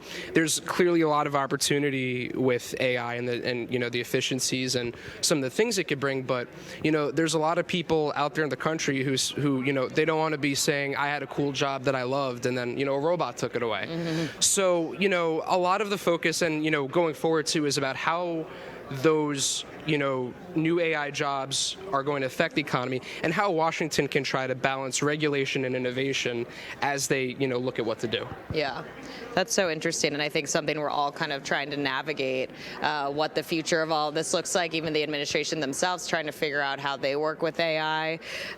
Looking ahead, we have a big jobs report number coming out for the May report. This morning we saw some ADP numbers coming out. How important, can you explain what some of these numbers, what you're looking forward to, what some economists are expecting, but also how important is all of this to just the overall decision making in Washington when we see these big reports coming out monthly? No, I'm glad you mentioned that because we have a panel of economists coming up, and we're going to dive a lot into that in the next stage of the program. So everybody at home, please stick around for that. It's going to be a great conversation. In terms of what you could expect from it, the job market has actually been pretty solid for the past few years. Right after the coronavirus pandemic really started to kind of unwind, we saw this big recovery in the job market, but that has not lifted up the spirits and the well-being of the American people in a lot of ways that people have expected. So going forward, the importance of the jobs report, it's not only a sign of how well the U.S. economy is handling some of these new challenges and, some of the, challenges created both in terms of changes in policy and just the way that the economy evolves over time. But, how is the Federal Reserve going to handle that going forward? Yeah. Fed Chair Powell, he's said that he's pretty comfortable with the way the economy looks right now. The job market is in good shape. Inflation is getting lower, so they don't really want to mess around too much with interest rates with so much uncertainty out there. The president, however, as you saw and reported on this morning, has been very adamant that he wants lower interest rates from the Federal Reserve to be more in line with the interest rates of economies abroad, where, you know, they may not be honestly doing as well as we are in America. So there's a bit of a divide over that. And, you know, I think a big question is going to be if we get a significantly better or significantly worse than expected jobs report, how is the Fed going to respond to that? Is that going to change, you know, interest rates at all, or their policy handling of that? Yeah, and it was interesting, the ADP numbers today were not as strong as I think some had predicted or hoped, and I think it was the slowest rate in job growth since March 2023, so it's been a couple years of good growth until we saw that today, and the president leaned into those numbers to say that Chair Powell has to lower interest rates. So it's also interesting, the two of them met at the White House just last week, and that was obviously a big topic of discussion, of his pressure on him to lower these interest rates. Do you think the job numbers, do you expect a True Social post, or, you know, around 9 a.m. tomorrow after these job numbers come out? And do you think some of these business leaders would agree with Trump, though, that some of these interest rates need to go down? Or do you think they're also along the same lines of there's so much uncertainty right now, let's wait and see what happens with the economy? You know, I think that's a great question. I think there are certainly some industries that, you know, might be ready for lower interest rates, especially if you're concerned about, you know, one of the big reasons why, you know, President Trump historically has been very adamant about, you know, wanting lower interest rates is that, you know, we can't forget, this is somebody who spent decades in the real estate business and construction business. Yeah. High rates aren't great for that. Low rates are good for that. So, you know, I think the president is looking at it in some ways in the views of, you know, his usual approach. You know, he talks a lot about his business experience. But, you know, the reality of the situation is that there's a lot of uncertainty given, you know, where interest rates are going, especially how it relates to the debt, you know, as well. So it's kind of a tough call in many ways. I think businesses, you know, are looking just generally for greater certainty when it comes to all of these things, and might be more inclined toward Powell's view of, you know, we need to figure out what's going on with trade.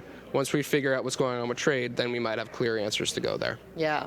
Well, a lot of interesting conversations coming up, whether about tariffs, the job market, AI, the future of how tech relates to the business sector. And we're excited about your next panels and to hear what some of these leaders have to say. So thank you for joining us, and thank you for sticking around at home during our break. Thanks, Alex.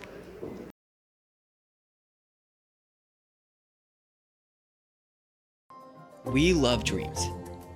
Dreams can be small, like saving enough for a family vacation, or big, like opening a new business.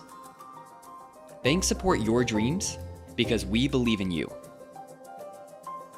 We believe everyone should have access to financial services so that you can choose products that best meet your unique needs.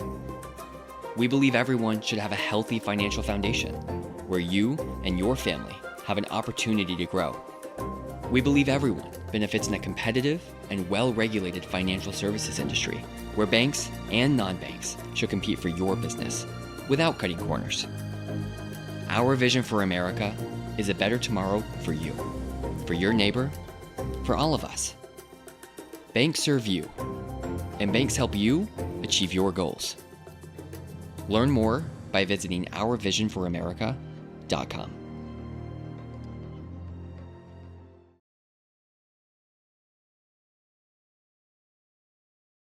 We have really, really strong job numbers. We've got inflation heading down towards the Fed's target, and this is before the tax cuts come in.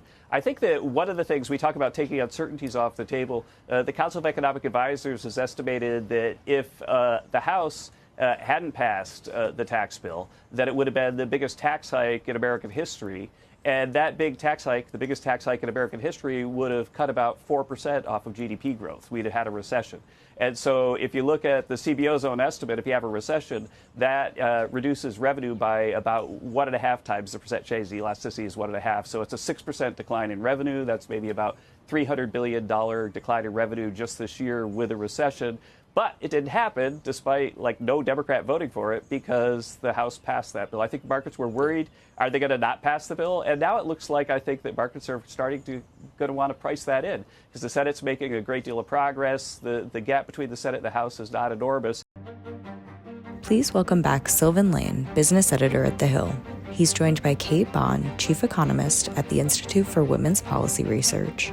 Adam Hersh, senior economist with the Economic Policy Institute, and Michael Clemens, non-resident fellow at the Peterson Institute for International Economics and economics professor at George Mason University. Thank you, everybody here and at home, for watching our event today. And thank you to our three distinguished guests for what I'm sure is going to be a really interesting conversation about the economy, where we're at, and hopefully where we're going. So I kind of wanted to start off somewhat generally. President Trump has talked a lot about bringing the U.S. back to this, quote, golden age of America. And when it comes to what the economy looks like in the golden age of America, I wanted to ask, what is, the golden age of America in terms of what the economy looks like? And Kate, if you want to start us off, and maybe we could go down the line and hear everybody's thoughts on that. I mean, I think I can delineate between what the administration's image maybe of the golden age of America economy versus what I think the actual potential could be going forward. So I think we're often thinking back to post-World War II America, where there was strong, good middle-class job growth. That being said, in that time period, we had two big factors. First of all, unions were at their highest density ever in America, so a lot of particularly blue-collar jobs or good-paying jobs had good benefits. But then at the same time, where there's a lot of people left behind. And I think if we were thinking more forward-looking, what would a golden age look like? It'd be some of those positives from an earlier era, but not leaving so much talent, productivity, people behind when we move forward.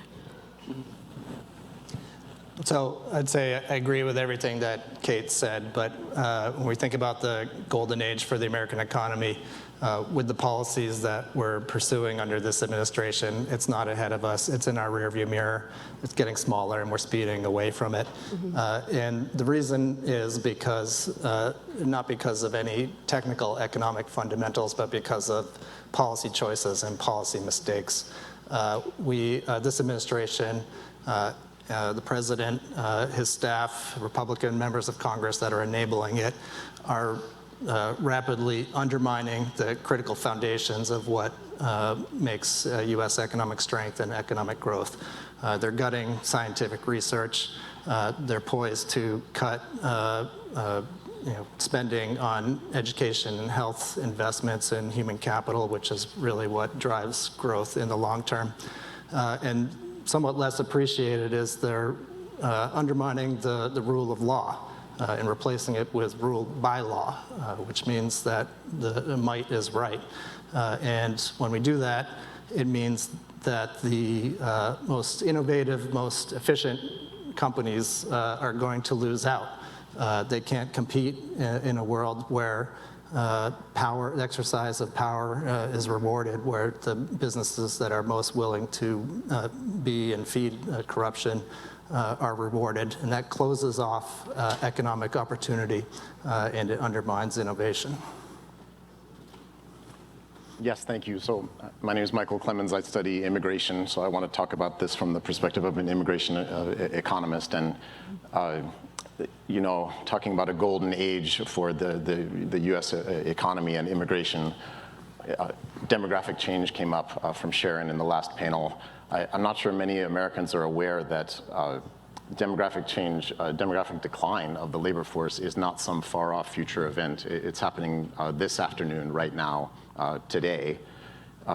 According to the U.S. Census Bureau, with zero immigration to the United States right now this year, the labor force would be collapsing by 1 million workers per year. We would be losing permanently 1 million workers net each year with no immigration to the United States. And the White House has explicitly said that it hopes to return to immigration levels of the 1950s and 60s. Things were completely different then. The US labor force was rapidly increasing in the 1950s and 60s from native population growth. We're in a totally different world. As of about 15 years ago, the workforce of America would be shrinking rapidly without immigration, at the same time that our elderly population is going up by 500,000 people per year. A golden age of immigration policy needs much better laws, much better rules, but it's not going back to the 1950s. I wanted to pick up on that point and talk a little bit about, what role that plays in just the general idea that, the labor force participation rate has bounced between this somewhat narrow range for a few years now, but it's, below the level that many economists would, like to see it, be. You mentioned that, the size of the American labor force is shrinking right now. Why, without immigration, is that happening? It's due to low fertility in the United States in general, and particularly among natives. There are more people retiring each year than are entering the labor force with no immigration. And given that not all immigrants are labor force participants, some are children, some are elderly, some don't work outside the home, that means we need something like 1.5 million immigrants just to keep the labor force from shrinking. And again, not in some future date, right now. So the immigrants are the lifeblood of economic growth in the economy. And it's not just the jobs that they're doing, and particularly in parts of the country where that demographic decline is especially acute, especially rural areas, Cascade County, Montana, where I grew up, and many others, particular sectors that rest heavily on immigrant labor. But it's the creation of jobs. Take the 500 largest firms in America, the Fortune 500. How many of them were founded by immigrants? 22% of those firms, which grew so much and created so many jobs that they became one of the 500 largest firms in the country, created by immigrants, and another additional separate 24% of those firms created by the children of immigrants. That's what I mean by the lifeblood, and any immigration policy that's going to lead to a golden age needs to be built around robust enforcement of lawful channels for migration that are resting on that demographic and economic reality. Can I add something to that too? And I think those points are very good also, but I'm also looking a lot at women's labor force participation, where the U.S. is the only advanced economy to have had declining female labor force participation in the past 20 years. All advanced economies have seen a decline in male labor force participation over the last 40 years or so, but women's labor force participation peaked around the year 2000 and has been slowly declining, and the U.S. is truly unique in that. There's been recovery since the pandemic, but still not since that 2000 peak. And that, I think, we're still leaving a lot of opportunity on the table by not having a modern labor force protections and benefits system in the US compared to other advanced economies that allow particularly women workers to participate fully in the labor market while also making sure that their family caregiving needs are met. And so I think there's still room there to increase female labor force participation, and we're not be given the opportunity to that. I know the administration is suggesting getting rid of the Women's Bureau at the Department of Labor. That would take away the Labor Department's ability to look at those causes. So that is concerning to me. There's definitely no big federal push to increase supports for families to manage caregiving needs right now. And we're starting to see that in the edges of the data. So while overall unemployment is still pretty low, things look pretty good in the data. When I look at measures of labor force underutilization, that has started to creep up a little bit. Those measures of labor force underutilization have gone up about a 0.5 percentage point in the last few months. And so I think we're starting to see that we could be using more of the labor force we do have, and we're missing out on that opportunity. Gotcha. And when it comes to the labor force being underutilized, does that mean that there's folks who are looking for jobs who can't get them, or folks who are maybe working jobs that are maybe making ends meet, but not necessarily what they could fully be doing to contribute to the economy? Exactly. So people working part-time who wish they were working full-time, people who aren't able to find jobs that they're good matches with, but maybe without adequate social safety net, it's hard to switch jobs, and so they're just staying in a bad job. And so I think that is somewhere, if we had a more dynamic labor market, if we gave people a little more stable foundation, we'd have a little bit of potential for growth there. Please. The immigration guy has something to say about that too, which is Patricia Cortes, who's an economist at Boston University, has shown that U.S. cities that got more immigration in recent decades have higher rates of labor force participation among highly educated women. Mm-hmm. And the principal mechanism is elder care and child care, and those are related to the many very important policies you mentioned. Yeah. And I think on Michael's point, a lot of politicians would like us to believe that there's a zero-sum game in jobs between native-born Americans and immigrant. But the economic research actually shows that where undocumented immigrant population is higher, they actually help create more higher native-born employment and higher wages in that native-born employment. And I think we can also should step back at the macro level and understand that right now the economy is basically at full employment. That means that everyone who wants to have a job has a job on average, and the productive capacity of the economy is being fully utilized. So if we take these undocumented migrants out of the labor pool, there aren't more people to step in and fill those jobs.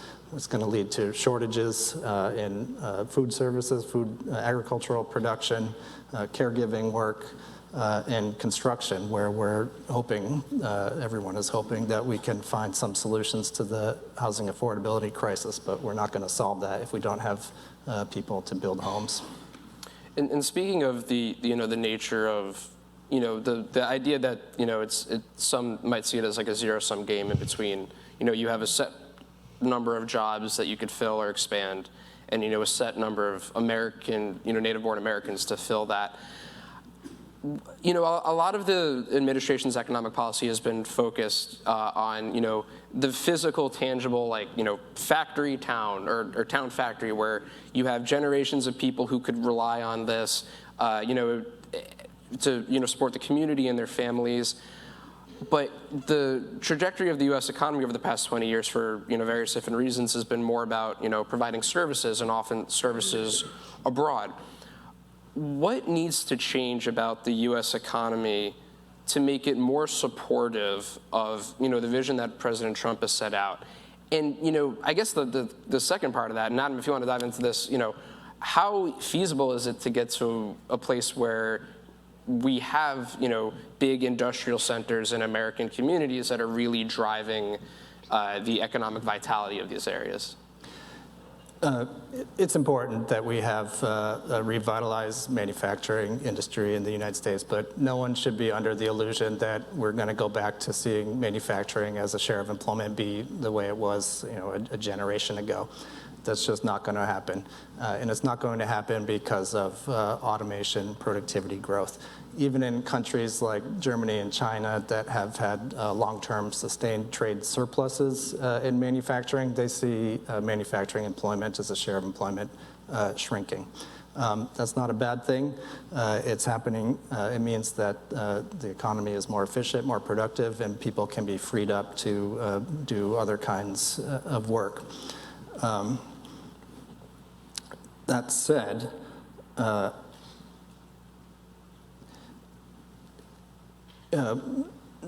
the jobs that we are creating in manufacturing are increasingly not the good jobs that we used to be, that we imagine them or remember them to be historically. And those jobs historically were good jobs only when we had high union density to be able to bargain for good wages and benefits. Before union density was high, the manufacturing jobs were not good jobs, and increasingly they're not good jobs again. So a starting wage in the non-union manufacturing facility is basically a minimum wage job equivalent to working in fast food service. Until we make all jobs be good quality jobs so people can sustain a good wage and raise a family on, all jobs are going to be at risk. And to add to that as well, because I know you talked about service jobs in particular, we know that there's been a big sort of trend towards polarization in the economy, the decline of middle-income jobs, which is often attributed to the decline in manufacturing. But the flip side of that coin is also what's happened in the care sector and some of these service sector jobs. What's happened in that sector is we've had a lot of growth in very high-income jobs, so doctors, college professors, things like that. Not that there's been a lot of growth in college professors, but growth in some of those high-income care jobs, and then a lot of growth in the very low-wage care jobs, so home health aides, nurse assistants, childcare workers. We've had a lot of growth there, and we've not had as much of that middle income growth in the care sector. So we have this big growing sector in the economy that is not generating those middle income jobs. And I think that's what we really need to think about is, of course, reinforce a robust manufacturing sector, but what are the other jobs and how do we make those other jobs good jobs? Those are also jobs where we're going to find more women, we're going to find more women of color, and how do we make sure that those are good jobs for those workers where they have upward mobility? Mm-hmm. And speaking of the various factors that are shaping the labor market, I wanted to ask all three of you about how artificial intelligence and other advancements in AI generally might be impacting it. We've seen quite a few companies announce plans to either make layoffs, and with the idea that they'd be using AI to kind of replace some of the work that had been done. We've seen some folks talk about AI as a productivity enhancer for human workers, for lack of a better phrase. Kate, what do you think the big impact of AI on the job market we've seen so far has been, knowing that obviously there's much to be determined in that field? What I've seen so far, in particular, looking at the jobs report data and noticing that every single month in the professional and business services sector, women's employment has declined consistently every single month. Men's has gone up and down, but year over year, men's employment has gone up by 134,000 jobs and women's has gone down by 165,000 jobs. So totally divergent in that sector. And I think what we're seeing is these office jobs that were primarily done by women that are now being able to be replaced by AI. And so clerical work, office administration work, customer service work, things like that had been done by women, that generative AI is taking some of that. And I think, anybody who's talked to a customer service bot, like it's very much, the Ashimoglu's idea of the so-so technologies. It's not actually that much better at it, but it is a whole lot cheaper for these companies. And so I think we're seeing some of that impact, particularly on women. But, as you said before, it can also augment workers. And so where we have growing care sector jobs, my ideal situation, my ideal hope would be that it could really augment some of that labor by taking some of the administrative burden and the planning burden in this provision of care services, alleviate that, and then give those care workers time to actually work interactively with the people they're working with. So maybe it's a teacher having support with lesson plans. Maybe it's a team of nurses having support figuring out a care plan for somebody so they can actually work with the people who are getting care. And so I think there is a big potential, but it is going to take sort of really clear planning and worker engagement to figure out how to do that in a way that sort of both reduces costs for employers, but also make sure we're actually providing good services, not the customer service bots. Look, I'm waiting for someone to develop the AI that can replace a CEO, because I think that's an area of a lot of inefficiency that could generate great savings for companies. But seriously, I think at least the applications that we see now available in the near future are not the great productivity savers. So we haven't really figured out how to use this technology to enhance productivity. I don't see it replacing a tremendous share of the labor force. There's a research paper out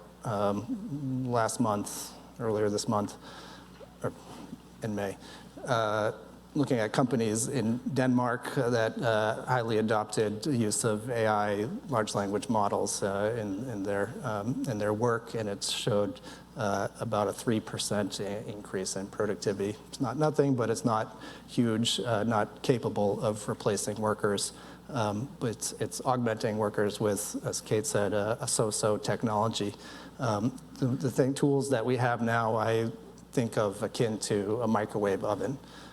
It can speed up things for you. It can do a job of prepping foods more quickly, but it's not really a great, desirable outcome. It's not the same quality that you would want from a real cook.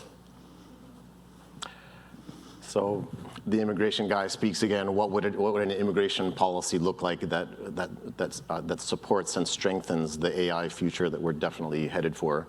No economist has any idea what the effect of AI in 50 years is going to be, and people pontificate, but we really don't know. We know what's going on now. Silicon Valley and the AI tools that it is rapidly generating runs on lots of things. Among other things, it runs on international students. International students are being systematically and massively excluded from our universities under the policy of this administration. About 20% of the venture capital funded startups in America are immigrant founded, and of those 20%, how did they get to America? Why are they here? 3/4 of those 20% came as foreign students, and that should make us really tremble for our future competitiveness, including in the AI-dominated world, due to current policy. Beyond that, Silicon Valley doesn't just run on foreign students and international talent and software engineers and AI. Silicon Valley runs on childcare. Silicon Valley runs on vegetable pickers. Silicon Valley runs on delivery workers and security workers and construction workers. And all of those things are needed not 50 years from now, they're needed right now. And we have really totally inadequate lawful channels for those people to come and support the AI economy. Because we are laboring under immigration laws that were built 60 years ago by my grandparents' and great-grandparents' generation. They haven't been revised substantially in 35 years, and somehow they're supposed to be apt for this totally different world of demographic change and technological change.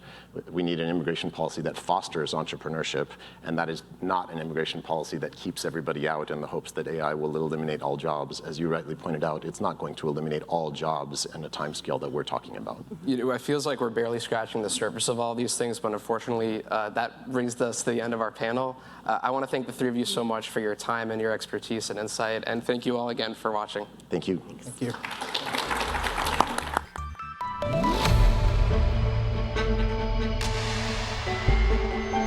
Ireland has a $60 billion surplus. Ireland. Why?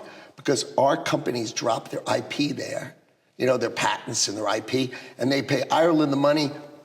Tax scam. How about we end the tax scams, bring the money back, reduce our taxes? Who's our?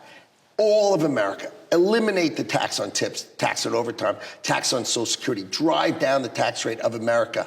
Sell green cards, call them gold cards, instead of giving away $400,000 a year. Do you realize if we sold those $400,000 a year for $5 million each, that's $2 trillion every time? $2 trillion. We'd have no budget deficit. We could lower taxes on America. These are the thoughts of the guy in the White House. I keep pointing right there because that's where he is. He's right over there. It takes me at least 3.5 minutes to get there.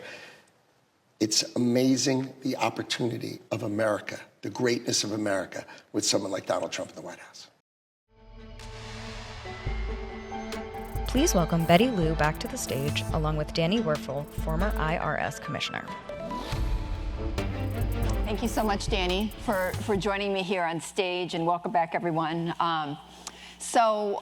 You just heard Commerce Secretary Lutnick talk about these few ideas already, that have floated, the gold card, very explicitly calling Ireland a tax scam and saying, companies need to bring their IP back to the U.S. and we need to gain that tax revenue. These are all ideas right now being proposed and floated in the media. What is realistic here? Yeah. Well, I think there's a couple of key questions that I would have. I mean, a lot of what's been proposed to date, and in particular around tariffs, the main emphasis has been let's bring manufacturing, let's bring business back to the United States. It hasn't been necessarily about revenue and closing the deficit. And if you ask the question, how much revenue can we generate from the tariffs? You don't get a good answer right now because there's a lot of uncertainty around where our tariff policy is landing. Even the suggestion about these types of, immigration cards and purchases, understanding how that's going to be implemented over what period of time, what the take-up rate is going to be. So right now, for me, there's a big open question around what would the deficit impact be? And would it offset, for example, the tax cuts that were proposed in the House bill? Is it sufficient? And how long would it take to stand up? And the other key question is implementation. This is something that I feel always gets left behind in the conversation, right? We can have big, bold ideas, and that's good. The question is the government behind those ideas, are they ready to grab the baton and implement them effectively? What kind of structures, people, expertise, technology, what types of risks emerge? What hasn't been talked about enough, I don't think, is if we scale tariffs in a significant way, what are some of the risks of fraud, error, and waste associated with a large-scale tariff program? And have we outlined them? And is there a plan of action to go and make sure that we mitigate those risks? Because typically, when we launch new programs, especially from my experience in the tax and revenue space, we create new industries of scam artists and others that look for ways to exploit while the government is catching up with the risks. And I would worry about that for any new tax program or any new revenue program. Yeah, these are all extremely important questions. And I imagine if you were still commissioner at the IRS, you would be preparing your teams for, obviously different scenarios and how these scenarios could play out. And yet, you hear the Trump administration say they would like to abolish the IRS and they'd like to take these tariffs and create an external revenue service. What's your view on that? Well, first of all, I start just kind of with the facts, which is the IRS collects 96% of all the government revenue, north of $4 trillion. Even the most aggressive tariff plan that I think can be conceived, I've seen estimates that it would only get about 40% of the revenue that's generated by the income tax and that's collected by the IRS. So we would be leaving 60% of our revenue on the table, and that would create, obviously, even more skyrocketing deficits and debt. So I don't know how realistic it is. Now, it could be that you could, again, offset these some of the taxes and the revenue through this increase in tariffs, but as of now, we don't really have the vision and the details for what that would look like, how long it would take, and without those details and with the uncertainty right now, it's hard to structure what an IRS transitioning more towards an external revenue collection would be. So I think we need more of a concrete set of specifics and vision and program. That's typically, the way this typically plays out is Congress enacts a law and then requires the executive branch to build a strategic plan and a vision and to publish it. And right now, when we're in a space where the executive branch is moving quickly on policies, we don't have that cadence. So I don't know when the vision and the plan and the details will come to light. Right, and what actually gets implemented. I mean, that's what I'm hearing is, sure, there's bold ideas out there.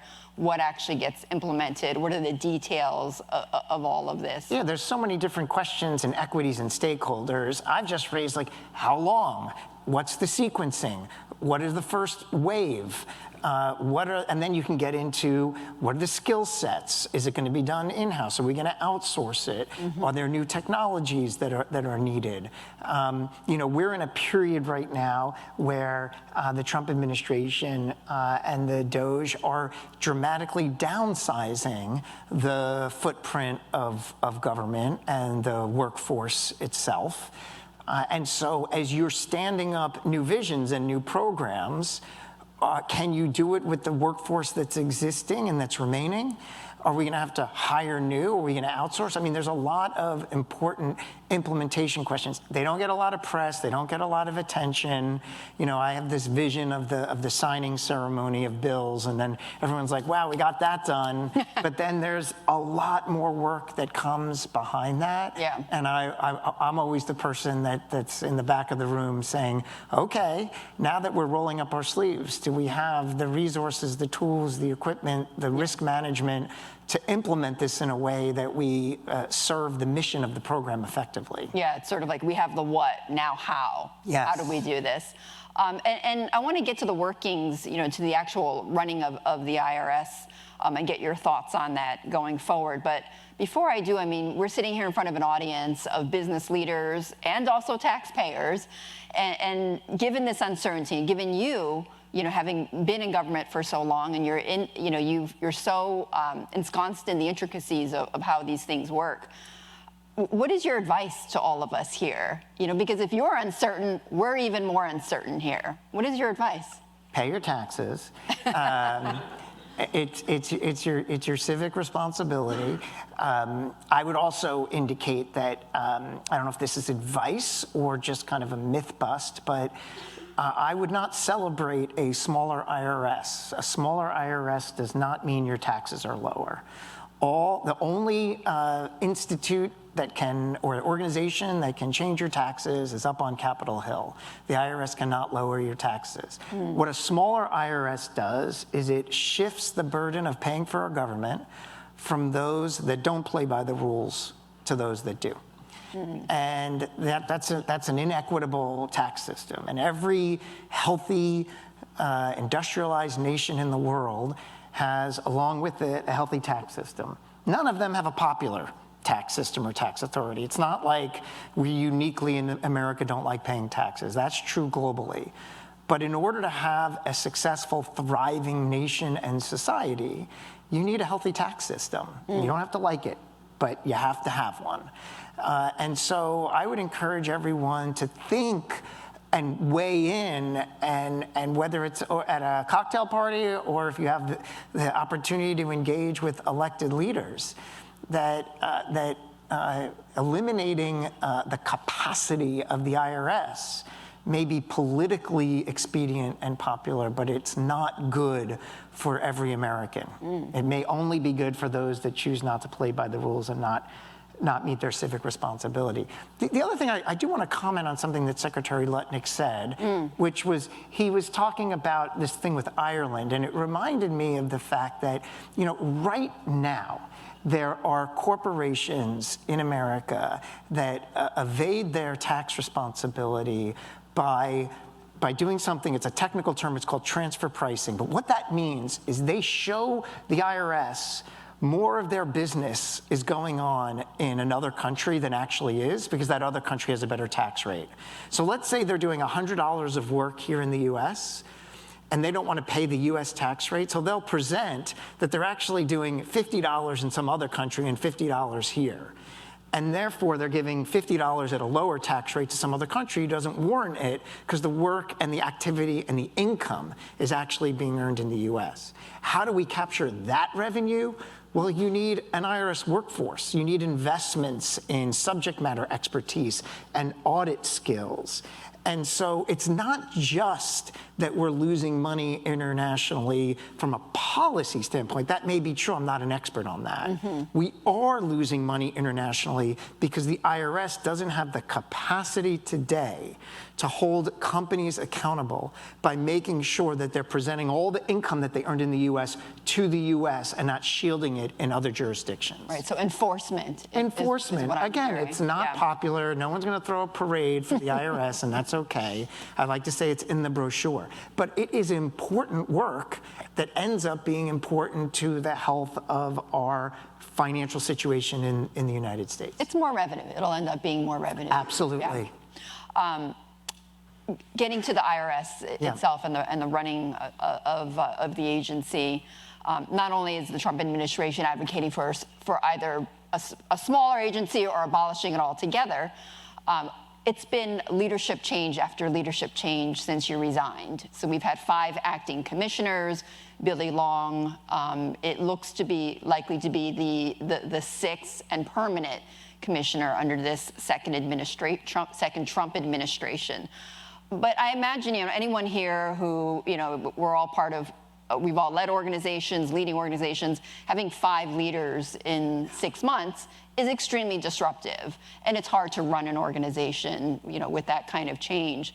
So what are going to be the second order impacts of this kind of, impermanence right now? Well, again, if you go back, that's why I thought it was so important to establish the premise that a well-functioning IRS may not be popular, but it's important. And it will mean not only a fair tax system, it'll mean that if you have an issue, that you'll get through to the IRS. Someone will answer your phone call, because with decreased capacity, there is a higher opportunity for mistakes to be made. That mistake could hit you. You could get a letter that you shouldn't have gotten. You may have paid a tax and it didn't register correctly, and now you still owe and you have a question, so you want to get in touch with someone and get it fixed. And they're not there to answer the phone. So as long as we continue to have taxes and a complex tax code, you need a well-functioning IRS. And everyone in this room knows, and this is not rocket science, that a well-functioning organization, there are some preconditions to that. One of them is stable leadership at the top, a vision, a set of priorities. You need your workforce to feel both physically safe and psychologically safe. You need the workforce to feel, you need to retain and attract talent. You have to have the right skill sets. And right now, I worry that we're in the period of transition is so challenging. We haven't had stable leadership. We have an exodus of a lot of senior leadership, institutional knowledge. We have thousands of people that were laid off in the last few months. And my question is, what is the plan and the vision for how we get to a well-functioning IRS? You know, when I was confirmed to be IRS commissioner back in March of 2023, we had just published a 250-page plan outlining the vision for what we were going to do under the Inflation Reduction Act. And that plan went through painstaking detail of what are the big moving pieces, and within those, what are the sequencing, and what are the performance indicators, and what are the milestones. And the big criticism of that plan from the Republicans at the time was not enough detail. I read this plan, this 200-page plan, and I still don't have enough detail on what you're going to do to modernize the IRS. And I was like, I welcome that criticism. Yeah, let's get more detail. I get it. Right now, we don't have any plan. We don't have not just a 200-page plan, I don't think we have a 2-page plan in terms of with all of these changes and the cycling out of people and this amazing amount of turbulence that's going on, where is this headed? And I feel like I could comment on it and maybe even support some of it if I knew what we were building towards, but we don't have that yet. Well, that's a great closer here, so to speak here, Danny, which is, out of all that you've heard so far, what could you support? What would you support? Absolutely more modernized, more automation, more AI. There are a lot of things that the IRS does today that can be automated, and there's a lot that can't. And I personally pitched this to the transition team when they arrived after the election. I said, if your ambition is a smaller IRS in terms of workforce, there are opportunities to automate and roboticize, if you will, IRS operations. But before you get there, keep the staff, because the operations need to keep working. The assembly line needs to keep moving through. Yeah. So automate, downsize in segments. And we had a plan to do that. And I think the criticism, which is fair, is that we were too incremental. We weren't being bold enough and quick enough. And so my attitude was, if you can do it quicker, great. If there are ways that we haven't seen on how to accelerate or be even more ambitious with our 200-page automation plan, please, have at it. But again, what is the plan? What is the sequencing? What are the priorities? And we urge them not to downsize until that automation was up and running, tested, and working well. That hasn't happened, and that, I think, creates risk that the operational capacity of the IRS will be diminished. And again, while not popular, it's not good for America. On that note, Danny, thank you so much for joining us this morning. Thank you. It is now time to hear from one of our presenting sponsors, PMI US. Please turn your attention to the screens. It's one thing to do business in the U.S. It's another to be invested in its future. A future that can be thoughtful, prosperous, and smoke-free. That's why PMI and its family of companies are ready to tackle the #1 cause of preventable death in America. We're leading a sweeping historic movement, one that's accelerating smoke-free progress. We don't sell traditional cigarettes in the U.S. Instead, we're innovating with purpose to offer adult smokers science-backed, smoke-free nicotine products like Zyn and IQOS. We're creating thousands of direct and indirect jobs across the country. We're training workers for tomorrow and investing in the heartland, where innovation can lift entire towns and cities. We're driving real change in real time for the benefit of public health, local economies, and the communities that power us. We're committed to ensuring our products are for adults 21 and over with responsible marketing practices that help prevent youth appeal. We give where we live and then expand from there. By supporting military veterans and their families, funding disaster relief, and local entrepreneurship, we're helping to bring about a bold new chapter in ingenuity and prosperity. Together, as we continue to build a smoke-free future, we'll continue to invest in the people in America, the opportunity in America, because we're proud to be invested in America.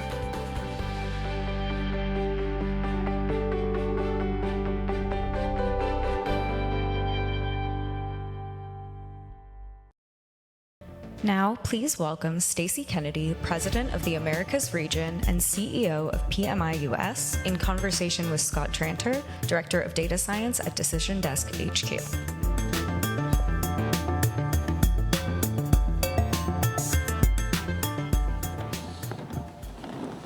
Well, thanks for joining us here today. I was excited when they asked me. I run a team full of election data engineers, and they run on Zinpacks, so they want to say hi. Tell us a little bit about yourself and CEO of PMI, and just, what does Invest in America mean to you? Well, thanks, Scott. Look, I'm delighted to be here today. And I'm delighted to be in America because I think not only myself, but our entire company is really optimistic about the future of America, about American resilience. And our belief is deeply rooted in American values and the belief of the American dream. So for me, invested in America really means showing up in America for Americans. And that has to start with literally showing up. So PMI is a company, New York Stock Exchange, publicly traded American company that did business for a decade and a half in the rest of the world, but didn't sell our products in the United States of America. We invested billions to solve the problem of smoking by developing science-backed, FDA-authorized products that smokers, particularly the 30 million American smokers now that we're focused on, have better choices. So with our decision about 3 years ago to enter the US market, for me that was a huge moment because it literally meant showing up for Americans. And many say, well, okay, I'm not a smoker or no one in my family is a smoker, so this topic isn't really that relevant for me. I will tell you why every American should care about this topic. Smoking cigarettes remains the #1 cause of preventable death in the United States of America. That takes a tremendous human toll, and it takes a tremendous economic toll on taxpayers who are bearing the burden of the cost of smoking-related disease. It's terrible all the way around, and it's preventable. And so invested in America for us looks like showing up with our powerful mission and purpose to improve public health, giving Americans what they want, which is a choice in products, better products that are science-backed, FDA authorized, by making a positive economic impact. We're about value creation through jobs, through the hundreds of thousands of retailers that sell our products, and about avoiding economic value destruction. And we do that through creating jobs. So I'm really excited about our manufacturing projects. We're completely committed to manufacturing all of our consumables in America. And we're also really focused on making sure that we're a good neighbor and we give back to the communities where our employees live and work and where our consumers live and work. So that's what Invested in America is about to us. What are some of the challenges? What keeps you up as night as you bring about that vision? What are the problems? Well, so one of the things that keeps me up at night is I think that the problem is misunderstood. There's an enormous amount of misinformation about what causes smoking-related disease and death. Not enough Americans understand that nicotine is not the problem. It's not the primary cause of smoking-related disease. It's not a carcinogen. But the harmful chemicals in smoke from a cigarette is what causes the disease and death. And many in the health professional community don't fully understand what is the cause and what is not. and most Americans don't know the solution. So getting out that word and making sure that everybody cares about this problem is preventable, that smokers can be satisfied by better products and avoid the significant risk associated with the smoke. Makes sense. Well, anything else we should know about Invest in America, what you guys are diving into or anything like that? I think there's some interesting, we recently did a study to understand what Americans believe about corporate America. It's a pretty important topic. And so many of the things we learned through this study really rang true for me. The American public believes that corporations and corporate executives should show up in a real and authentic human way and care about solving the problems that this nation faces. In fact, 84% of Americans believe that corporations have an ethical responsibility to do good in the communities where they live and work. And so that led us, when I first arrived back in the US, launching our business here, on a listening tour to listen to different groups of Americans, veterans, first responders, community leaders, to understand what they had to say about their expectations of what a good corporate citizen and a responsible corporate executive is. And so we've taken that to heart. Americans want less pining and more action. And so we're doing that in the places where we have our factories, where our consumers live and work, by making financial investment, but also rolling up our sleeves and making sure that our employees contribute in the community. You guys really are nationwide. Headquarters in Stanford, you grew up in Mississippi, so that's really a national vision? Yes. Yeah. Yeah, we hope to bring this to every American. It takes time, but we're really putting all of our resources and a lot of employee passion around our purpose into this. Sounds good. Well, thank you very much. Thank you. Insightful.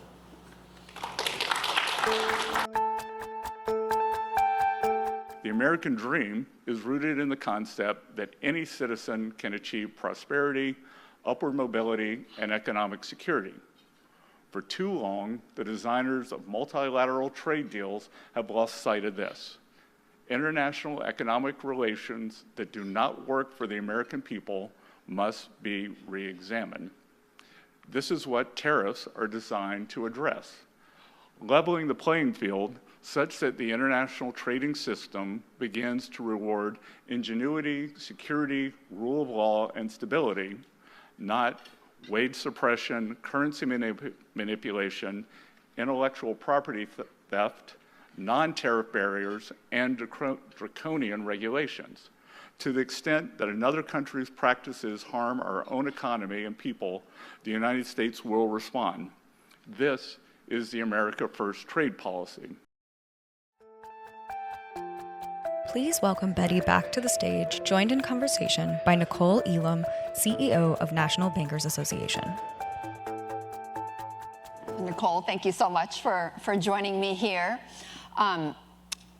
We've heard quite a bit and seen, as Treasury Secretary Bissett just noted about leveling the playing field. There's lots of proposals out there to deregulate, and for the banking industry, certainly seems like the Trump administration is going to be a bit friendlier than the prior administration. And yet you, advocating for and representing minority banks, have also faced policy initiatives that have aggressively pushed back on DEI. And those are challenges that that many of your members are facing. So how do you navigate both of those, where you've got, on the one hand, friendlier, perhaps, banking regulation from the administration, but at the same time, real aggressiveness here on eradicating DEI? Yeah, that's a great question. I would say that it's not new navigating the difference between a Republican and a Democratic administration. Typically, when Republicans come in, there is less regulation. That is something that is known. What is a little bit more interesting that we're having to navigate is the about face as it relates to DEI. Over the last 5 years, minority-owned and operated banks, much like a lot of mission-driven banks, have grown explosively in this post-pandemic, post-George Floyd environment. As a matter of fact, they grew by 58%, and Black banks in particular grew by 79% in asset size. And a lot of that was driven by the prior administration. It actually started under the Trump administration, and as well as corporate America investing heavily in mission-driven banks, because they knew that if you invest in these banks, then the communities that were the hardest hit by the pandemic would bounce back. And so it's an about face when you had an administration that was pumping a lot of resources to now everybody being scared and pulling away. And so you expected the DEI kind of to turn, but the way, the velocity, the pace, the speed at which it happened was interesting. And that's the biggest thing that we're having to navigate. The good news is that the banks are well capitalized. So when there is an economic downturn, they can support themselves and the communities that they serve. Yeah. Oh, go ahead. Sorry. No, but that's the biggest thing that they're dealing with. Yeah. You know, the thing that helped them grow is now the thing that they're being attacked for. So how do you keep that momentum? How do you help the banks keep that momentum in the face of potentially fewer and fewer resources?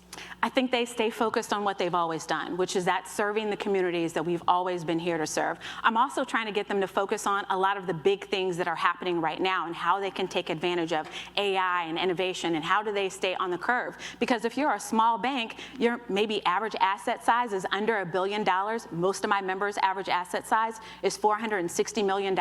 So how do you keep pace with how technology is changing everything when big banks are spending $17, $18 billion a year on technology? So that's the biggest thing that I'm helping them focus on. How do they take advantage of and how do they partner with fintechs so they can keep pace with how the financial services landscape is changing? Yeah, I'm glad you brought up technology because that's been a big theme in the conversations today, particularly AI, leveraging AI, the benefits and the disruptions. Banks, no different, looking at not only AI, but also the cryptocurrencies, digital assets. How do they make sure that they play in that game as well? How do you make sure that minority banks lead in this area and not lag? That's a great question. I think one of the biggest things that we're trying to help them focus on is fintech partnerships. We spend a lot of time talking about how AI can help with innovation and automation and efficiency, but I think one of the things that we miss is how AI can help you understand people better. And if you understand people better, you can serve them better, you can bank them better, you can help them invest better. And so one of the things we've been spending a lot of time talking about is fintech partnerships and how they can leverage fintech partnerships to better reach the customers that they're serving more. Embedded finance is something that is completely changing the landscape. The fact that I now have access to financial services on non-banking platforms. I'm shopping and now all of a sudden I can buy now, pay later. I'm doing my accounting services and now all of a sudden I have access to loans. These things are completely changing the way that people bank. Another thing is just how collaborative the ecosystem is becoming. The fact that my banks are partnering with data platforms, they're partnering with fintechs, they're partnering with community organizations to better meet people where they are, and leveraging AI to offer hyper-personalized services. I think one of the great things about community banks, small banks, is that they are able to say yes when people say no because they know that person. They are using alternative sources of data. So how do we help them become high-tech and high-touch? I think that's their differentiator that can help them get further faster. Yeah, and you mentioned fintech partnerships. What have you seen to be most effective? Like what types of partnerships are effective, are really generating that kind of momentum? I think one of the biggest things is how affordable they are. If I can't leverage it, if I can't access it because it's too expensive, it's not helpful to me or the communities that I serve. So affordability is a huge thing. I think another thing that we would love to have is more clarity. I think we need more clarity as it relates to fintech partnerships, more clarity in the AI space, more clarity with cryptocurrency, more clarity with digital assets, because when there's a lack of clarity, people pull back and get scared, particularly small banks who can't absorb the cost of the regulatory oversight. And so I think one of the things we hear is mixed messaging. We hear a lot about, we want this, we like this from our regulators, but when it comes time to actually doing it, the environment of oversight is unclear. And so that allows people to push back. It causes them to pull back. So I think we just need more regulatory clarity in that space. That would be really helpful. Yeah, I'm glad you mentioned that because curious to hear, outside of clarity, or maybe if you want to dig in a little bit more to that clarity, what do you need from Washington? What do you need from Congress? Clarity and right sizing. I think we need clarity as it relates to technology adoption. You have a number of small banks who want to get in that space, but again, the guideposts are a little unclear, and so nobody wants to get in that space. And then you hear too often where a fintech is in the news, and then all of a sudden the regulator is calling you about the fintech that was in the news that you have a partner with. That has nothing to do with the safety and soundness of what you're doing. And so that's something that is scary. I think another thing that we need is clarity around, again, digital assets. It's a space that people want to play in, but there's not a lot of clarity around it. We need right-sized regulations. Small banks cannot absorb the compliance cost. And so it's much different if I am a $3 trillion company versus a $300 million bank. How do you navigate all of those things? So right-sizing regulations so that they are taking into consideration who you're serving, I think is important. We also know what the 6 big factors are that predict bank failures. So why are we not focused on regulations that are targeted towards that? So I think right-sizing regulations and clarity as it relates to AI, cryptocurrency, digital assets would all be good things that we need from Washington. I want to flip it a little bit to the viewpoint of the consumer, of the customer, the banking customer. Public trust of large institutions, but the system in general has been eroding, among the public for many, many years. And the pandemic didn't help. The public mistrust grew even more after that. And a lot of that ire is directed at the financial system and at the banks. So you, representing minority banks, how do you rebuild that trust, or how do you build that trust with your communities? I trust people that I know. And I think one of the great things about our banks is that they are in those communities. They are sitting there and serving them every single day. They're saying yes when others are saying no. They're the reason why people in urban, rural, and tribal areas are able to build businesses, buy homes, and save for their future, because they are there. And so I think that makes the difference, that they're in the communities. One of the biggest things, though, when I think about consumers, I think about risk. And some of the biggest trends that I'm seeing in the financial services space has to do with risk, and a lot of that risk is impacting consumers. Take, for example, cybersecurity, right? Cybersecurity is rapidly evolving, and criminals are using AI to be more effective and efficient. So fraud is increasing. This year alone, we expect by 2025 that cybercrime losses are going to total $10.5 trillion. That impacts consumers, and that impacts their trust. So cybersecurity is a huge thing. The second big thing is underwriting, right? Underwriting is no longer keeping pace with how workers are earning money. You've got the gig economy. You've got influencers who are making far more than I'm making creating content. But I can't underwrite a loan based upon that. That leads to mistrust. And so there's underwriting gaps. And then we've talked a little bit about the regulatory gaps. Whenever something happens with innovation, people blame the bank, but the bank wasn't to blame. It was something else. And so all of those things lead to mistrust, but there's risk underlining a lot of that. And this is kind of a general question, but I'm going to ask it anyway, which is, what do banks, and perhaps this is more from the viewpoint of what do minority banks still get wrong about customers? I don't know that it's that they get it wrong. I think that they don't have the resources to meet them where they are. One of the reasons why community banks are able to say yes when other banks are saying no is that they have always relied on alternative data to underwrite those loans. I know that you may live in a place that has been the victim of redlining, so I'm not going to use that to underwrite the mortgage. I'm going to use that other cash-based flow analysis. And so they've always done that. What they're unable to do is do it at scale. And you need technology to do it at scale. And why can't I do it at scale? Because technology is expensive. So it's a catch-22. It's not that they don't know how to do it, because they've been doing it with nothing. It's that they don't have the scale that they need to do it better. Got it. Before we go, Nicole, I asked a few guests this question, but taking a look at the landscape over the next, let's say, 10, 20 years, when you look at the minority banking landscape, what do you see? A bright future. What we need is that the federal government and corporations continue to invest in them. I think people are running away from and retreating, and there's this thought that we don't need community banks. Big banks, fintechs, others will fill that gap, and that's not true. We've got over a century of data that shows that that is not true. They continue to be the gap fillers. They continue to be the first line and the last line of defense for so many communities that are underserved. And underserved doesn't necessarily mean poor, right? There are a lot of reasons why people are underserved by traditional banking models. And the traditional banking model is changing. The way that people are banking is rapidly changing. And so I think the future is bright, but what we need is for our partners to continue to remain. Always a place for smaller banks. Always a place for small banks. Nicole, thank you so much for joining us. Really appreciated this conversation. Thank you for having me. Please welcome to the stage Josh Araujo, CEO of Forterra. So Josh, thank you so much for joining us. And we're the closing interview here for the Yes, it's not lost on me that I'm standing between you and lunch, so try to make this interesting. Well, and it will be, because fascinating what you've done with the company. And I know you were elevated to CEO at Forterra. You've led the organization both under the Biden administration and now the Trump administration. And I'm curious, just to start off, any differences between the two and how that's changed your job? Yeah, not surprisingly, yes, a lot of differences. I think it would be helpful to give some context of what we do. So we deploy, really our mission as a company is to deploy the most capable technology at the lowest possible cost, at the fastest possible speed, at the best relevant mission alignment to our men and women overseas and serving our country.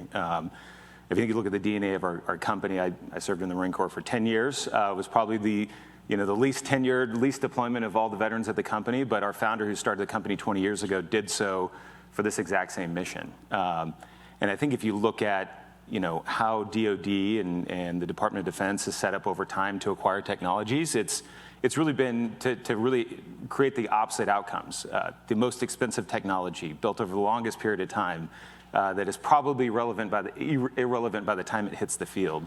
And the way that industry has been set up over time has been really counter to that mission. So we are fortunate to be among the companies that are trying to break down those barriers.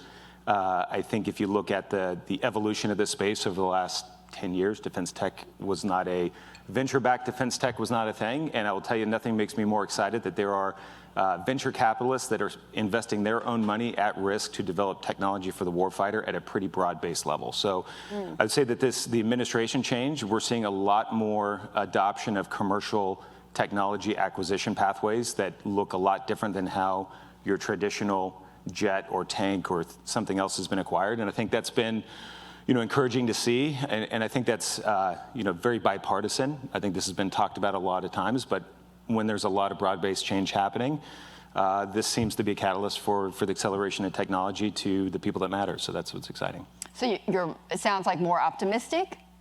I'd say less optimistic when I look at the global geopolitical situation. And I think that this change is born out of necessity, which is an unfortunate thing. But I think optimistic that there is the investor base, both in Silicon Valley and really across the country. We're seeing really this investment coming in from a lot of different places, and a pretty wide swath of really talented people trying to solve really important problems that span a wide range of problem sets for the warfighter. So, and then what you see is really a continuation as things change. It's an opportunity to pull changes forward as well. So, I think net, it's something that for better or for worse, it's something we have to do as a country. Yeah, it's creating that demand essentially. And you mentioned defense tech and how there's been increasing interest from the venture world on various different industries and before, and defense tech is one of them that's really emerged.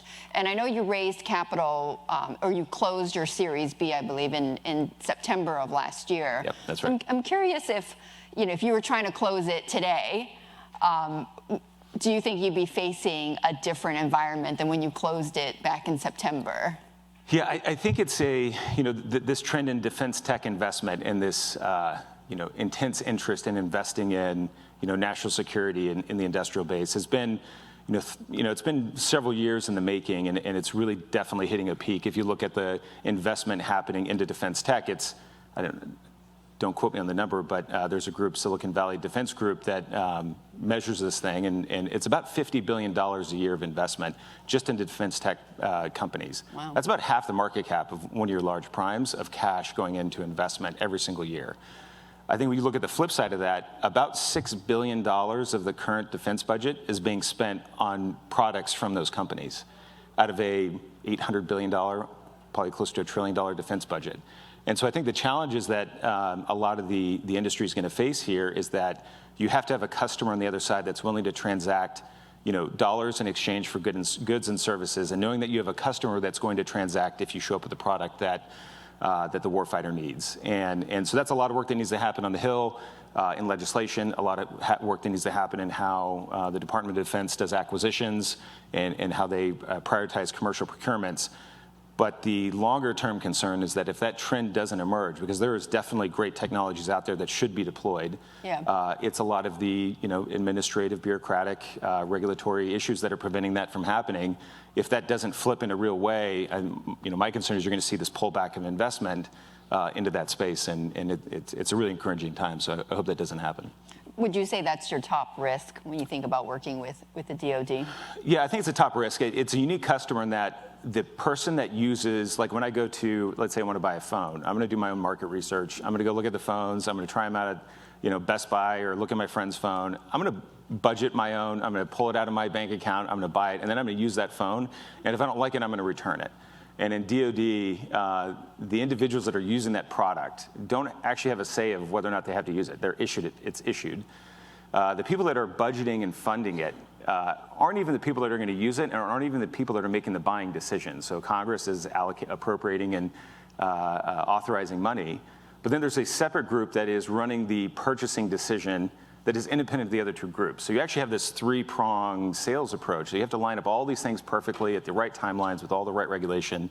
So it's a very challenging customer to sell to, but it is also a very informed customer. It's a great customer if you can align those missions. And so I think the challenge there is manyfold, but the outcome and the impact on national security, and really for us, it's we essentially develop technology that takes those men and women out of harm's way. And so for every piece of technology we can deploy that's an 18 or 19 or 20-year-old that's not inside of that vehicle or not forward deployed, and I have a first cousin that is an armored vehicle crewman in the Marine Corps right now, and I text him all the time saying, hey man, we're working on it, we are trying to get this out to you as fast as possible, but I think you have to have that alignment on the mission and really the alignment on the impact, because the challenges and the day-to-day brain damage trying to sell to a very complicated but worthwhile customer is worth it. Yeah, it sounds like a very complicated sales process. Yeah, absolutely. But once you get that done. Once you get it done, you tend to be a sticky customer, and you see this with the traditional incumbents. They have been customers of the government for decades and decades, whether the product works or not, or whether the government's happy with them or not, they're typically stuck. And I think the trend, if you look at it at a high level, what's happening with this defense tech private investment is that there is a mindset of the way we look at it is we sell an outcome. We're not selling a widget. We're not selling a gadget. We're not selling you something that, and I saw this on the back end, I'm old enough now, it's sad to say, that my first deployment, this was in 2003, there was no technology. There was like night vision goggles and old radios from the 80s. But when you saw this technology starting to get inserted, it rarely ever worked. It was not really relevant. Show up in a big box, no instruction manual, you weren't trained on it. It broke the first time you used it, and it went off to the side. And I'm sure there's somebody in the government pissed off of that contractor who built that thing, but they made a lot of money, and they checked all the boxes, and it went on, and now it's probably sitting, in some burn pit somewhere.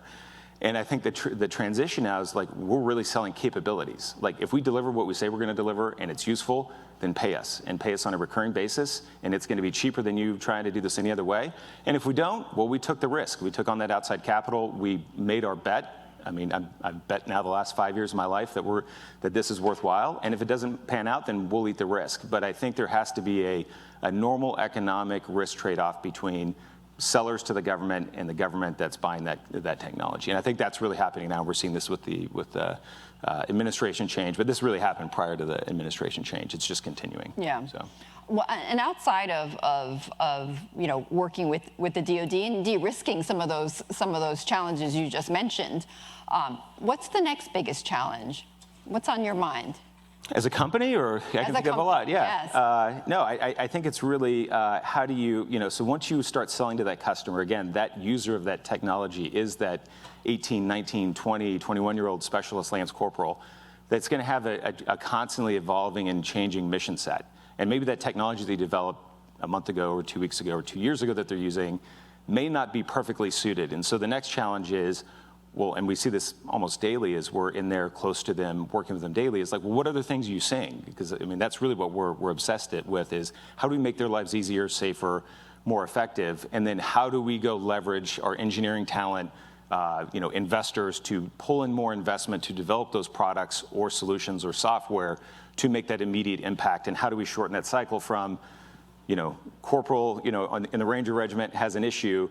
How do we get that solution to him as fast as possible, at the lowest possible cost, at the least amount of friction that's immediately relevant? There's a lot of things that need to go into that. It's capital raising, it's hiring, it's product roadmaps, it's testing and validation, and then it's acceptance testing and delivery. And so really that's again, I think the biggest challenge. It's my biggest challenge is what is their biggest challenge, and how do we solve that in a relevant way? How do you put all the pieces in place? Let's just step back for a moment, because AI has come up pretty much repeatedly in all of these, in all of the panels this morning. And I'm curious, how you are leveraging AI in your business, and sort of and I think particularly for you as a CEO, what would you like to see in terms of, or not only what would you like to see, but what are the risks between what again, all these different stakeholders here in Washington, how they're going to regulate AI? And what do you want to see and what don't you want to see? Yeah, I think so. So we're an AI company. We do self-driving, fully autonomous vehicles. And so you think like, hey, we've been doing AI. Our founder was teaching AI and neural networks and machine learning 25 years ago. I'll tell you, if anybody says that they figured out how to best optimize that, I think they're up here saying, selling you, I get a bridge, I'll sell you. But I think it really comes down to, for us, we obviously use it in our product. It's the thing that we help, it's the foundational part of our product. But then we're seeing this with the LLMs and generative AI, is ways to develop your product or make your product better, faster, more efficiently, across the business, engineering, back office accounting functions. Really, there's you can sit around and think about a million ways you can use AI. I think the risk is that, well, it's twofold. One, you don't figure out how to use it well enough, and you get outpaced by either your productivity is not competitive or your pricing isn't competitive. I think the other risk is adoption inside of organizations. If employees feel like, well, if I adopt this tool, does this mean that you're going to need fewer of us, and we're just going to, and so it's that internal adoption and uptake. And we look at the same way with our actual product is, this isn't replacing a human. It's making the humans that are doing something dangerous or dull or dirty more effective with this AI technology to go do whatever mission they need to do. And it's having that same mindset internally with employees, is that, look, this isn't replacing you. Like, you're valued. We spend a lot of time recruiting you, hiring you, onboarding you, getting you plugged into all the context of how we operate as a company. Well, now there's this new tool that's going to allow you to be more effective, because I guarantee if you pull anybody or a company, nobody's going to say that they're underworked and overpaid. And I think AI, if they can look at it as a way, well, wait a second, if I can, this task that would have taken me 2 hours to do manually, that if I can pull in a generative AI to knock it out real quick, I can go have dinner with my family, make home to have dinner with my family, or I can get this research project going on whatever LLM tool is going to do this upfront research that's really kind of boring, but then I can really pour through and do the detailed thought. Because I think what we found is that you're never going to replace that highly skilled, thoughtful human with all of the context of an organization is never going to be replaced. And I've seen tools come around, they can scrape all your data and everything else, and trust me, I try it all the time. It always has a critical failure point that requires more time for you to go in and fix than it would have been just do it yourself. Yeah. And so I think if you can make sure the employees are viewed as an empowerment tool that's going to help them be more productive, more effective, buy back time in their personal life, maybe get a raise because they're doing 10x the amount of output. I think that's how do you de-risk the adoption within an organization. And then I think it's up to the company leadership and the management team to think, how strategically can we deploy this in a way that makes sense and gets everybody comfortable along the way.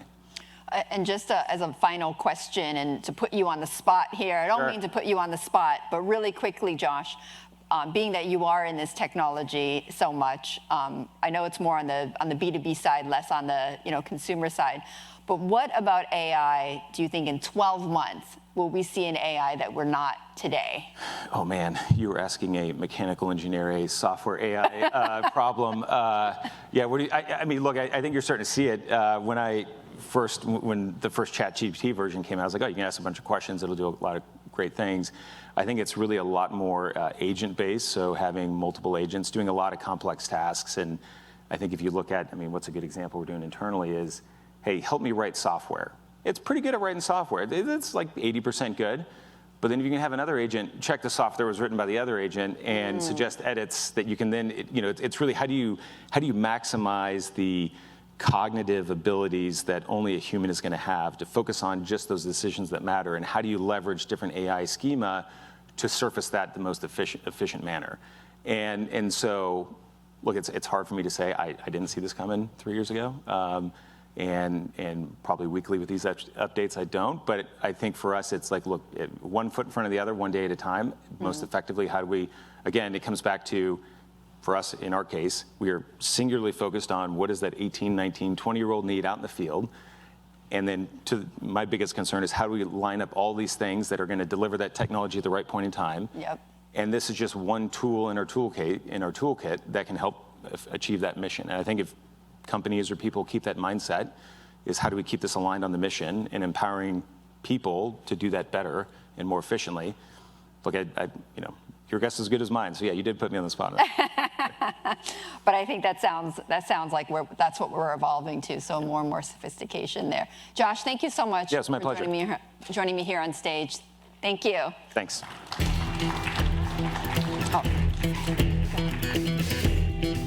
And that wraps up the Invest in America conference here. So thank you to everyone for asking me to host the interviews today, and thank you also to all of our speakers and other moderators. On behalf of the Hill and our presenting sponsors, so just bear with me, I have a couple of more things before lunch to say here. American Property Owners Alliance, BCG, Philip Morris International US, and our participating sponsors, Decision Desk HQ, as well as Consumer Bankers Association, who's providing lunch today. So it's a grab-and-go lunch, so make sure you stop by on your way out. Also like to thank everyone who's been with us live streaming and joining online. And if you missed any of the presentations today, all the event videos are online at thehill.com. So that wraps it up for me. My job is done. Thank you so much for staying here with me all through this morning. Thank you.